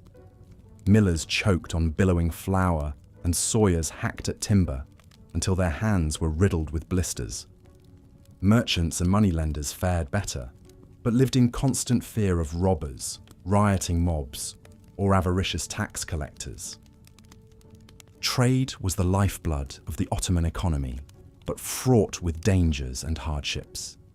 Caravans braved bandits, floods, sandstorms, and scorching heat to transport silks and spices along the ancient Silk Road. Sea captains risked storms, pirates, and scurvy to carry cotton and carpets across the Mediterranean. Yet oppressive tariffs, extortionate officials, and shifty middlemen conspired to bleed away their hard-earned profits. And always there was the Sultan, skimming off his share through customs duties, port fees, and taxes on every transaction. Craftsmen and merchants banded together in guilds to assert their rights and defend their livelihoods against exploitation. But the guilds were a mixed blessing, enforcing strict controls over production, prices, and competition. Woe betide any artisan who dared to work longer hours or undercut his fellows. He would face crippling fines or a beating from guild enforcers, and certain trades were restricted to Muslims alone, limiting opportunities for Jewish and Christian subjects. Non-Muslims faced even greater hardships and restrictions under Ottoman rule. As conquered peoples, they were relegated to second-class status, tolerated, but never equal. Most were confined to ghettos, subject to curfews, and barred from riding horses or bearing arms. They paid special taxes, like the jizya, a yearly poll tax on every adult male, and faced pressure to convert to Islam to escape such burdens and indignities. Their religious practices were tightly restricted. Church bells were silenced, synagogues couldn't be repaired without permission, and public processions were banned. For Christian families in the Balkans, there was the added trauma of the devshirme, the periodic levees in which the Ottomans abducted young Christian boys to serve as slave soldiers in the sultan's janissary corps. Terrified parents tried to hide or marry off their sons to avoid this fate worse than death. Taken far from their homes, the boys were circumcised and force-fed the teachings of Islam, beaten into fanatical loyalty to the sultan. Only the toughest and most ruthless survived to join the janissary ranks. Life was perhaps harshest of all for slaves, and the Ottoman Empire was one of the world's biggest slave states. In Constantinople alone, there were tens of thousands of slaves from Africa, Eastern Europe, and the Caucasus. Galley slaves hauled on the oars of warships as overseers flayed their backs raw. Laboring slaves, their faces branded, hacked at stone in quarries and mines. Domestic slaves toiled in the households of the rich, where disobedience could mean a whipping or worse. Female slaves in particular faced sexual exploitation, with many bound for the empire's brothels or the harems of the elite. Circassian and Georgian concubines were highly prized for their fair skin and beauty, with the most desirable presented as gifts to the sultan himself. Those that caught his eye joined the ranks of his harem, numbering into the hundreds, where they schemed and seduced in a ruthless contest to bear him a son and become the next Valid Sultan, mother of the heir and power behind the throne. Over the centuries, a few remarkable women clawed their way to the top of this cutthroat world. Through cunning, treachery, and sheer force of will, they ruled the empire in all but name. There was Hürrem Sultan, a slave girl who bewitched Suleiman the Magnificent and eliminated her rivals to become his queen. Kösem Sultan dominated the empire for decades through her sons and grandsons. Turhan Hatice dispatched plotters and grand viziers to secure the throne for her young son, Mehmed IV. But even these iron-willed Valide sultans were only a heartbeat away from losing power and their lives to the next ambitious schemer. As the Ottoman Empire began its long, slow decline in the 18th and 19th centuries, life only grew harsher for its citizens. Reforming sultans like Selim III and Mahmud II tried to stem the rot with modernization programs and new laws, but change was piecemeal and fiercely resisted by reactionary factions. Military defeats sapped the empire's strength and drained its treasuries. Separatist movements flared in the Balkans as Christian subjects dreamed of casting off the Turkish yoke. Outwardly, Constantinople still dazzled, a cosmopolitan metropolis of 1 million souls, straddling Europe and Asia, thronged with merchants and muezzins, dervishes and dragomans. Tall ships still thronged the Golden Horn, the Great Bazaar still hummed, and the skyline still bristled with domes and minarets. But within, the Ottoman state was rotting, hollowed out by corruption and decay. The janissaries, once the scourge of Christendom, had degenerated into a bloated, rebellious rabble. Sultans came and went, debauched and incompetent. Officials and governors bought and sold their posts to the highest bidder. As the 19th century wore on, the Ottomans slipped ever further into debt and disarray, propped up by loans from European powers only too happy to hold the scimitar to their throats. With the outbreak of World War I, the end finally came. On the wrong side of history, the empire shattered, carved up by the victorious allies. The Turkish rump, shorn of its Arab lands, was left to reforge itself as a modern nation under Ataturk. But the legacy of the Ottomans endured, etched into the map of the Middle East, echoing in its faith and traditions. For all its flaws and cruelties, there is still something darkly alluring about the Ottoman Empire. A certain romance clings to its name, whispers of Arabian nights, of silken luxury and the languid beauty of the harem.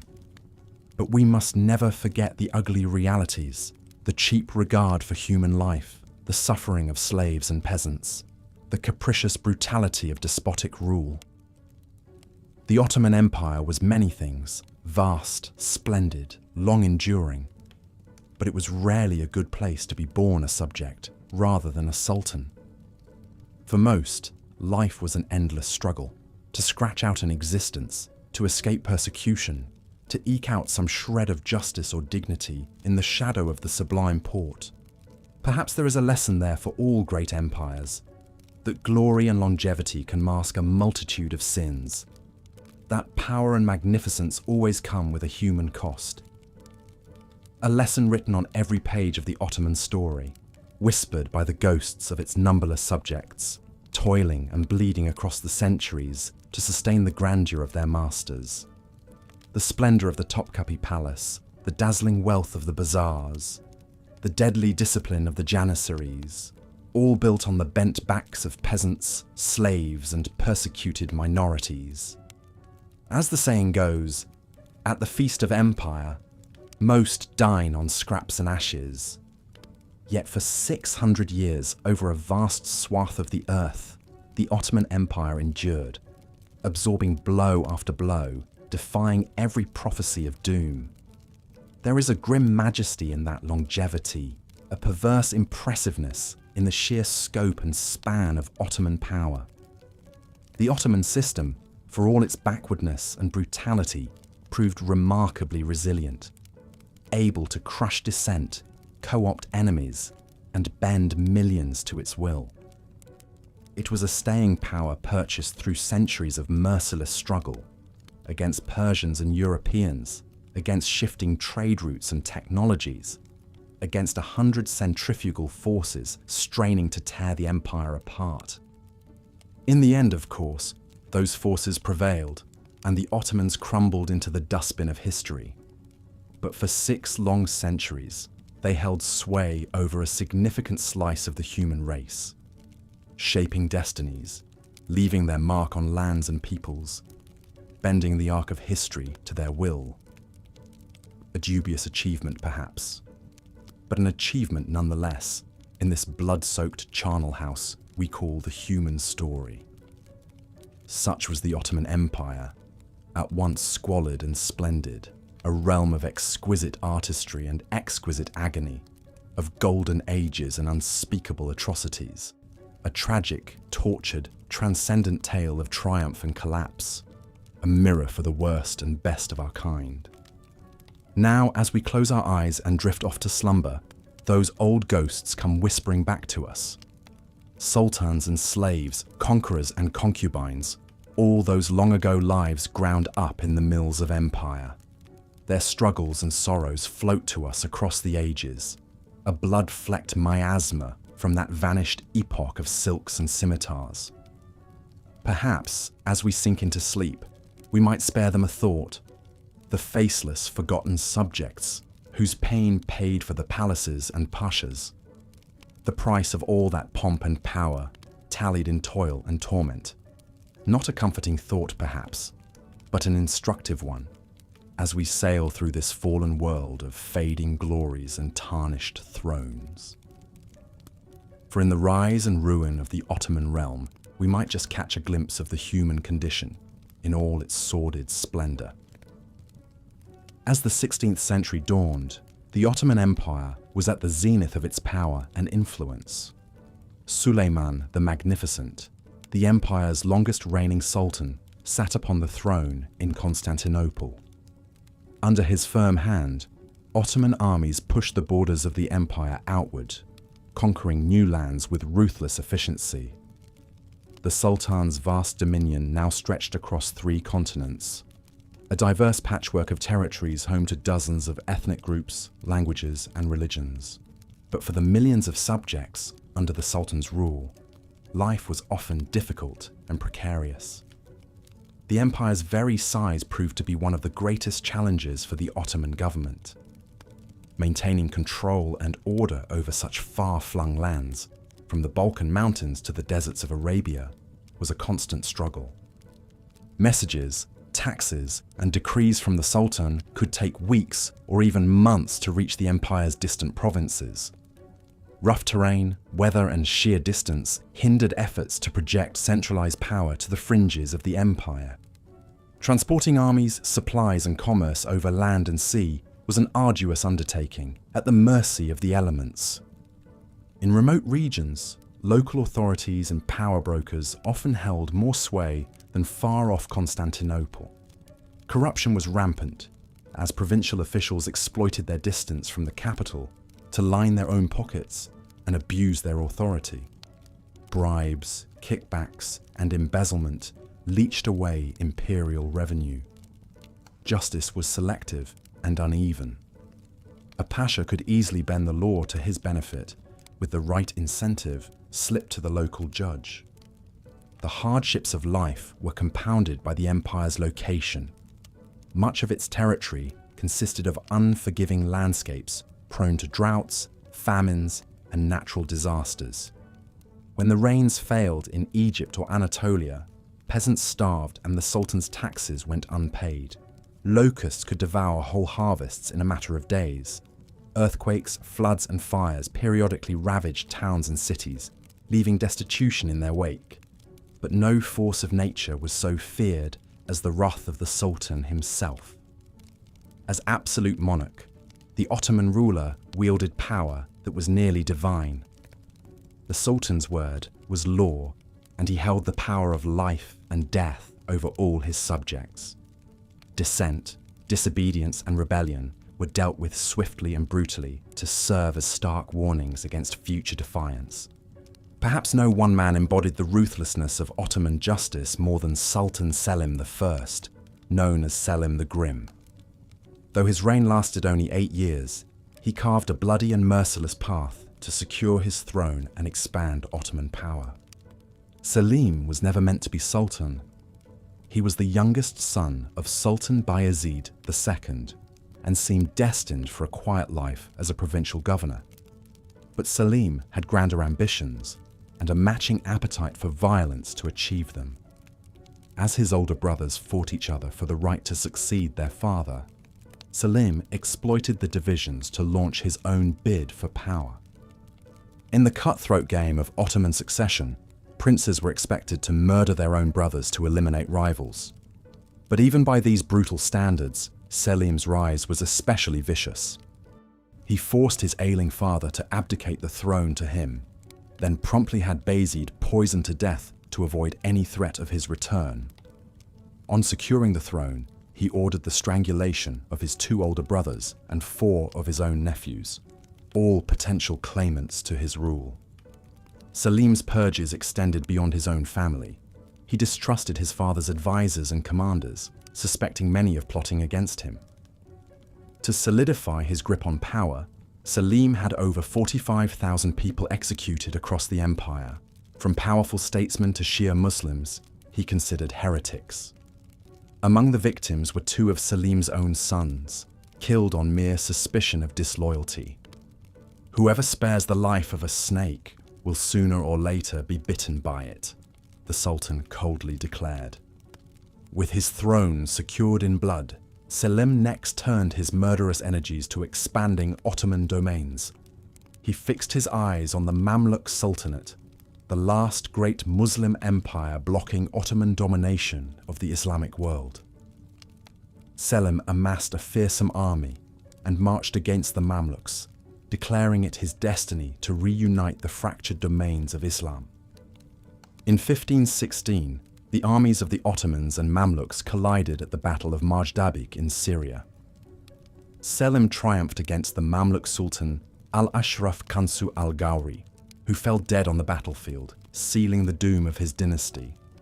In the span of a year, Selim's armies overran Mamluk territory in Syria, Palestine, Egypt, and the Arabian Peninsula. For the first time in centuries, the holiest cities of Islam, Mecca, Medina, and Jerusalem, were united under a single Muslim ruler. Selim now styled himself as Caliph, the paramount leader of the entire Islamic world and successor to the Prophet Muhammad. It was a title the Ottoman sultans would claim for the next 400 years until the empire's end. Though Selim the Grim died suddenly just a year after his conquest of the Mamluks, likely from the plague, his brutal reign reshaped the Ottoman Empire and left a fearsome legacy. He vastly expanded Ottoman domains, nearly doubling the size of the empire and setting the stage for it to become a world power. But Selim's notorious cruelty also instilled a culture of fear, suspicion, and brutality in the empire that would endure long after his death. Under Suleiman and subsequent sultans, the Ottoman war machine continued to grind outward, devouring new territories in relentless campaigns of conquest. For the hundreds of thousands of soldiers in the sultan's armies, military life was full of hardships and dangers. The backbone of the Ottoman army was the janissaries, elite infantry troops who were among the most disciplined and effective soldiers of their era. But the janissaries had humble origins, as corps of enslaved Christian boys taken from conquered Balkan lands. Through the practice of devshirme, the Ottomans levied a blood tax on their Christian subjects, taking young boys from their families to be converted to Islam and molded into loyal soldiers. It was a traumatic experience, as the boys were torn from everything they knew and stripped of their former identities. They entered a grueling regimen of training and indoctrination, beaten into obedience and forged into warriors. But after years of hardship, the janissaries gained a special status and influence in Ottoman society. They were freed upon completing their training and generously paid as elite guardians of the Sultan and shock troops of the empire. In time, their power grew to the point that even sultans were wary of displeasing them. Beyond the janissaries, life was harsh and unforgiving for the rank and file of the Ottoman military. Soldiers were expected to endure long marches in scorching heat or bitter cold, burdened with heavy packs and weapons. Supplying such large forces was a monumental challenge, and troops often went hungry or fell ill when rations ran short or spoiled. On campaign, the Ottoman army cut a path of destruction across enemy lands, pillaging food, supplies, and valuables from villages in their path. Soldiers were unleashed to rape and enslave civilians as the spoils of war. Conquered towns were sacked, their inhabitants slaughtered or deported if they resisted. The Ottomans' Islamic faith and concept of holy war also colored their military campaigns. Conquests were depicted as a struggle between Muslims and infidels, and Ottoman soldiers were promised paradise if they fell in battle against the Christian enemy. This zealotry fanned the flames of Ottoman aggression and brutality against non-Muslims. But Muslim armies were not spared the terrible realities of Ottoman warfare. As the empire pushed into the Arab world, countries like Persia became the targets of Ottoman belligerents. For 150 years, the Ottomans and Safavid Persian dynasties waged a bitter conflict for supremacy in the Islamic East, a struggle that devolved into sectarianism between the Ottomans' Sunni faith and the Safavids' adherents to Shia Islam. Both sides reviled the other as heretics deserving of death, giving the wars a genocidal fury. Disputed borderlands like the Caucasus Mountains were ravaged and depopulated by the unending raids, invasions, and scorched earth tactics of the Ottomans and Persians. Even when peace treaties were signed, they proved only brief respites before the next round of bloodletting. Such was the fate of tens of thousands of Ottoman soldiers consigned to garrison duty in the empire's far-flung frontier outposts. In isolated mountain forts or desert citadels, troops endured a boring, lonely, and often short existence. Supply lines were tenuous and unreliable, and many garrisons were woefully undermanned and under-provisioned. Frontier troops faced the constant threat of raids and ambushes by local insurgents, rival powers, or hostile tribes. many garrisons completely vanished, wiped out to the last man, with no survivors left to tell of their demise. Those lucky enough to complete their deployments in these imperial badlands often emerged broken in body and spirit by the merciless conditions. But while common Ottoman soldiers toiled, suffered, and died by the thousands in the empire's ceaseless wars, their supreme ruler enjoyed a life of extravagant luxury and pleasure behind the walls of his palace. The Ottoman Sultan, whose every whim was law, lived in a world of such splendor and excess that it was scarcely imaginable to his subjects. Topkapi Palace in Constantinople was the glittering heart of the Ottoman Empire, a sprawling compound of ornate buildings, manicured gardens, and lavish courtyards. It was home to the Sultan's imperial court, a city within a city housing thousands of people from the lowliest slaves to the most powerful officials of the Ottoman government. At the center of this opulent world was the Sultan himself, the living personification of Ottoman wealth and might. Surrounded by fawning courtiers and waited on by an army of servants, the Sultan lived a life of idleness and indulgence that was a jarring contrast to the poverty and hardship experienced by most of his subjects. The Sultan's every desire, no matter how depraved or extravagant, was catered to by the empire's strained coffers. He was attended by an endless retinue of slaves who fanned him with peacock-feathered fans, served his meals on bejeweled golden platters, and sprinkled his path with rosewater. A special servant was tasked with dyeing the Sultan's beard with henna, while another oversaw his baths and toiletries. The imperial kitchens worked around the clock to prepare the Sultan's meals, with hundreds of cooks, bakers, and servers churning out a dizzying array of dishes. Mountains of rice pilaf, spit-roasted meats, savory stews, honeyed desserts, and other delicacies were served at each sitting. The kitchen staff was so extensive that even the task of making the Sultan's coffee was divided between 4 different servants. But perhaps no aspect of the Sultan's court was so renowned or shrouded in mystery as his imperial harem. The harem was the secluded private quarters of the palace where the Sultan's hundreds of concubines and female family members lived in pampered seclusion. It was a world unto itself, with its own strict hierarchy, politics, and rituals. The women of the harem were acquired as slaves from all across the empire and beyond, Christian girls taken in conquest, Circassian beauties bought at slave markets, African maidens given as tribute. They were brought to the palace at a young age and schooled in Islam, Turkish language, and palace etiquette to serve the Sultan's pleasure. Only the most beautiful and talented girls were presented to the Sultan for his bedchamber. Those who bore him sons gained special status and influence as mothers of potential heirs to the throne. But even the loftiest concubine was still a slave, her life and destiny wholly owned by the Sultan's whims. The women of the harem were guarded and served by an army of eunuchs, male slaves castrated as boys, to render them unthreatening and obedient.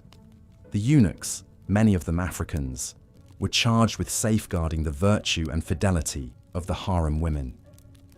They escorted concubines to the Sultan's bed, kept watchful eyes on the harem's occupants, and served as discreet messengers and emissaries to the outside world. The chief black eunuch was one of the most powerful and feared figures in the Ottoman court. As overseer of the imperial harem, he controlled access to the Sultan's ear and could make or break the fortunes of courtiers and officials. Some chief eunuchs amassed such wealth and influence that they rivaled the empire's leading statesmen.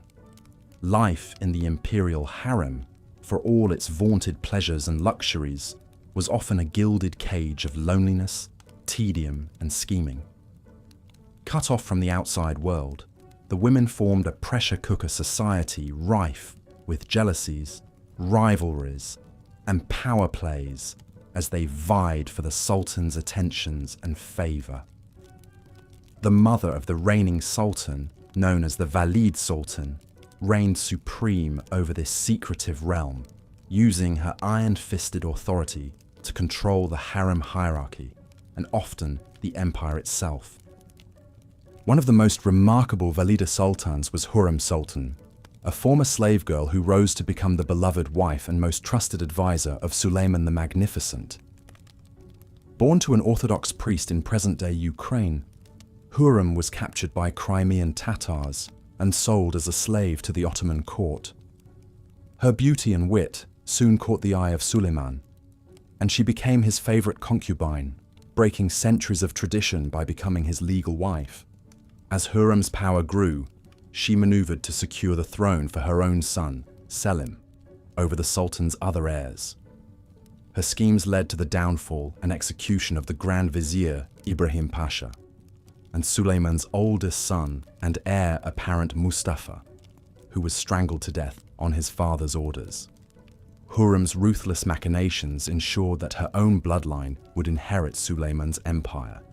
Hurrem was equally adept at wielding her influence for grand projects and philanthropy. She sponsored the construction of mosques, schools, hospitals and public baths across the empire that still bear her name.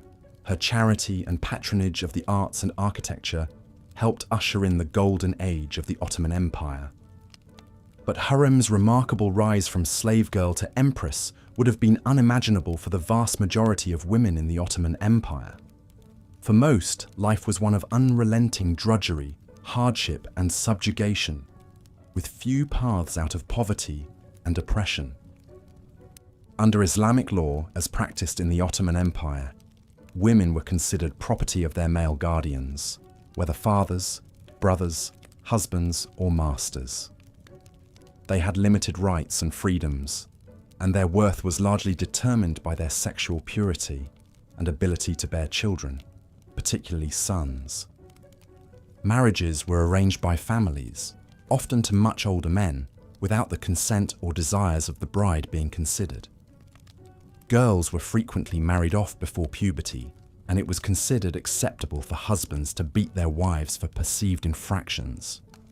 Divorce was common, but a ruinous scandal for women, while men had the legal right to marry multiple wives and divorce any for any reason. For rural and lower-class women, a lifetime of difficult labor and repeated pregnancies was the norm. They toiled in the fields, fetched water and firewood, and reared large broods of children with little rest or access to medical care. Domestic violence and abuse was rampant and mostly ignored by authorities. Women had limited opportunities for education or advancement in professions. Though some upper-class women received schooling in language, religion, music and embroidery, female literacy was rare. Women were barred from most trades controlled by male-dominated guilds and could only work in a few acceptable roles like midwifery or wet nursing. Even the clothing women wore reflected their second-class status in Ottoman society. While men were free to wear a range of colours and styles, women were forced to wear concealing outer robes and veils in drab shades. Stepping outside the home without a male escort invited harassment and accusations of indecency. Slavery was widespread and an accepted fact of life in the Ottoman Empire, with women being particularly vulnerable. Markets across the empire openly bought and sold women from Africa, Europe and Asia to serve as household maids, farm workers or concubines. Ottoman armies captured women as spoils of war on their conquests, and many rural families sold daughters they could not afford into bondage. Most female slaves toiled in lowly drudgery, but a small number of exceptionally beautiful or talented girls could hope to be selected for the imperial harem or the households of powerful officials. There they could rise to be favourites, or even legal wives of their masters. But such cases were a lucky few compared to the mass of female slaves who suffered abuse, exploitation, and cruelty at the whims of their owners. Enslaved women had no legal rights or recourse, with rape and corporal punishment being commonly accepted disciplinary measures. Many female slaves died young from overwork, violence, or in childbed. Even the empire's non-Muslim subjects suffered oppression and persecution based on their faith. Though the Ottoman sultans allowed Christians and Jews to practice their religions as people of the book. This tolerance came with a heavy price. Non-Muslims faced harsh restrictions on their rights, social status, and economic opportunities under Ottoman rule. Christians and Jews were considered inferior to Muslims and subject to a special head tax called the jizya as a sign of their submission. As the 19th century drew to a close, the once mighty Ottoman Empire was but a shadow of its former self. Decadence and decay had set in, eating away at the very foundations of the Sultanate. The empire was deeply in debt to the European powers, who were circling like vultures, ready to pick apart the carcass of the dying empire. The sultans of this period were a far cry from the mighty conquerors of old. They were more interested in the pleasures of the harem than in the affairs of state. Sultan Abdul Hamid II, who ruled from 1876 to 1909, was a paranoid recluse who rarely left his palace. He was obsessed with the fear of assassination and spent much of his time spying on his own subjects. Meanwhile, the once feared Ottoman army had fallen behind the times. While the European powers were developing new weapons and tactics, the Ottomans were still relying on outdated methods. The janissaries, once the elite soldiers of the empire, had become a corrupt and undisciplined rabble. They were more interested in extorting money from the populace than in defending the empire. As the military declined, so too did the empire's hold on its vast territories. In the Balkans, Christian subjects who had long chafed under Ottoman rule began to agitate for independence. In 1804, the Serbs rose up against their Ottoman overlords, sparking a series of rebellions that would eventually lead to the creation of an independent Serbian state. The Greeks followed suit in 1821, waging a bloody war of independence that captured the imagination of Europe. The Ottoman Empire, once the terror of Christendom, was now the sick man of Europe. It was only a matter of time before the empire would be carved up by the great powers. In 1878, following the Russo-Turkish War, the Ottomans were forced to give up vast swathes of territory in the Balkans. Bulgaria, Montenegro, and Romania all gained their independence, while Austria-Hungary occupied Bosnia and Herzegovina. For the ordinary people of the Ottoman Empire, life was a constant struggle. The empire's economy was in shambles and poverty was widespread. In the countryside, peasants toiled under the yoke of oppressive landlords, while in the cities the working classes lived in squalid tenements. Disease was rampant and infant mortality was high. The situation was particularly dire for the empire's minorities. Armenians, Greeks, and other Christian populations suffered persecution and discrimination at the hands of their Muslim overlords. In the late 19th and early 20th centuries, the Ottomans unleashed a series of brutal pogroms against the Armenians, killing tens of thousands and driving many more into exile. As the 20th century dawned, the Ottoman Empire was on its last legs. The final blow came during World War I, when the Ottomans made the fateful decision to side with Germany and the Central Powers. The war was a disaster for the Ottomans, who suffered heavy losses on all fronts. In the Arab lands, the British fomented rebellion, promising the Arabs independence if they rose up against their Ottoman rulers. In 1918, with the empire in chaos and its armies in retreat, the Allies occupied Constantinople. The once great Ottoman Empire had finally collapsed, and its territories were divided up among the victorious powers. The modern nation-states of Turkey, Iraq, Syria, Lebanon, and others rose from the ashes of the empire, but the legacy of Ottoman rule would continue to shape the region for generations to come. For 600 years, the Ottoman Empire had been a dominant force in the world, but for the millions who lived under its rule, life was often brutal and unforgiving. From the splendor of the sultan's palace to the squalor of the peasant's hut, the story of the Ottoman Empire is one of power, oppression, and the enduring resilience of the human spirit. As we come to the end of our journey through the annals of Ottoman history, we are reminded of the importance of learning from the past. The story of the Ottoman Empire is a cautionary tale, one that speaks to the dangers of unchecked power and the perils of imperial ambition.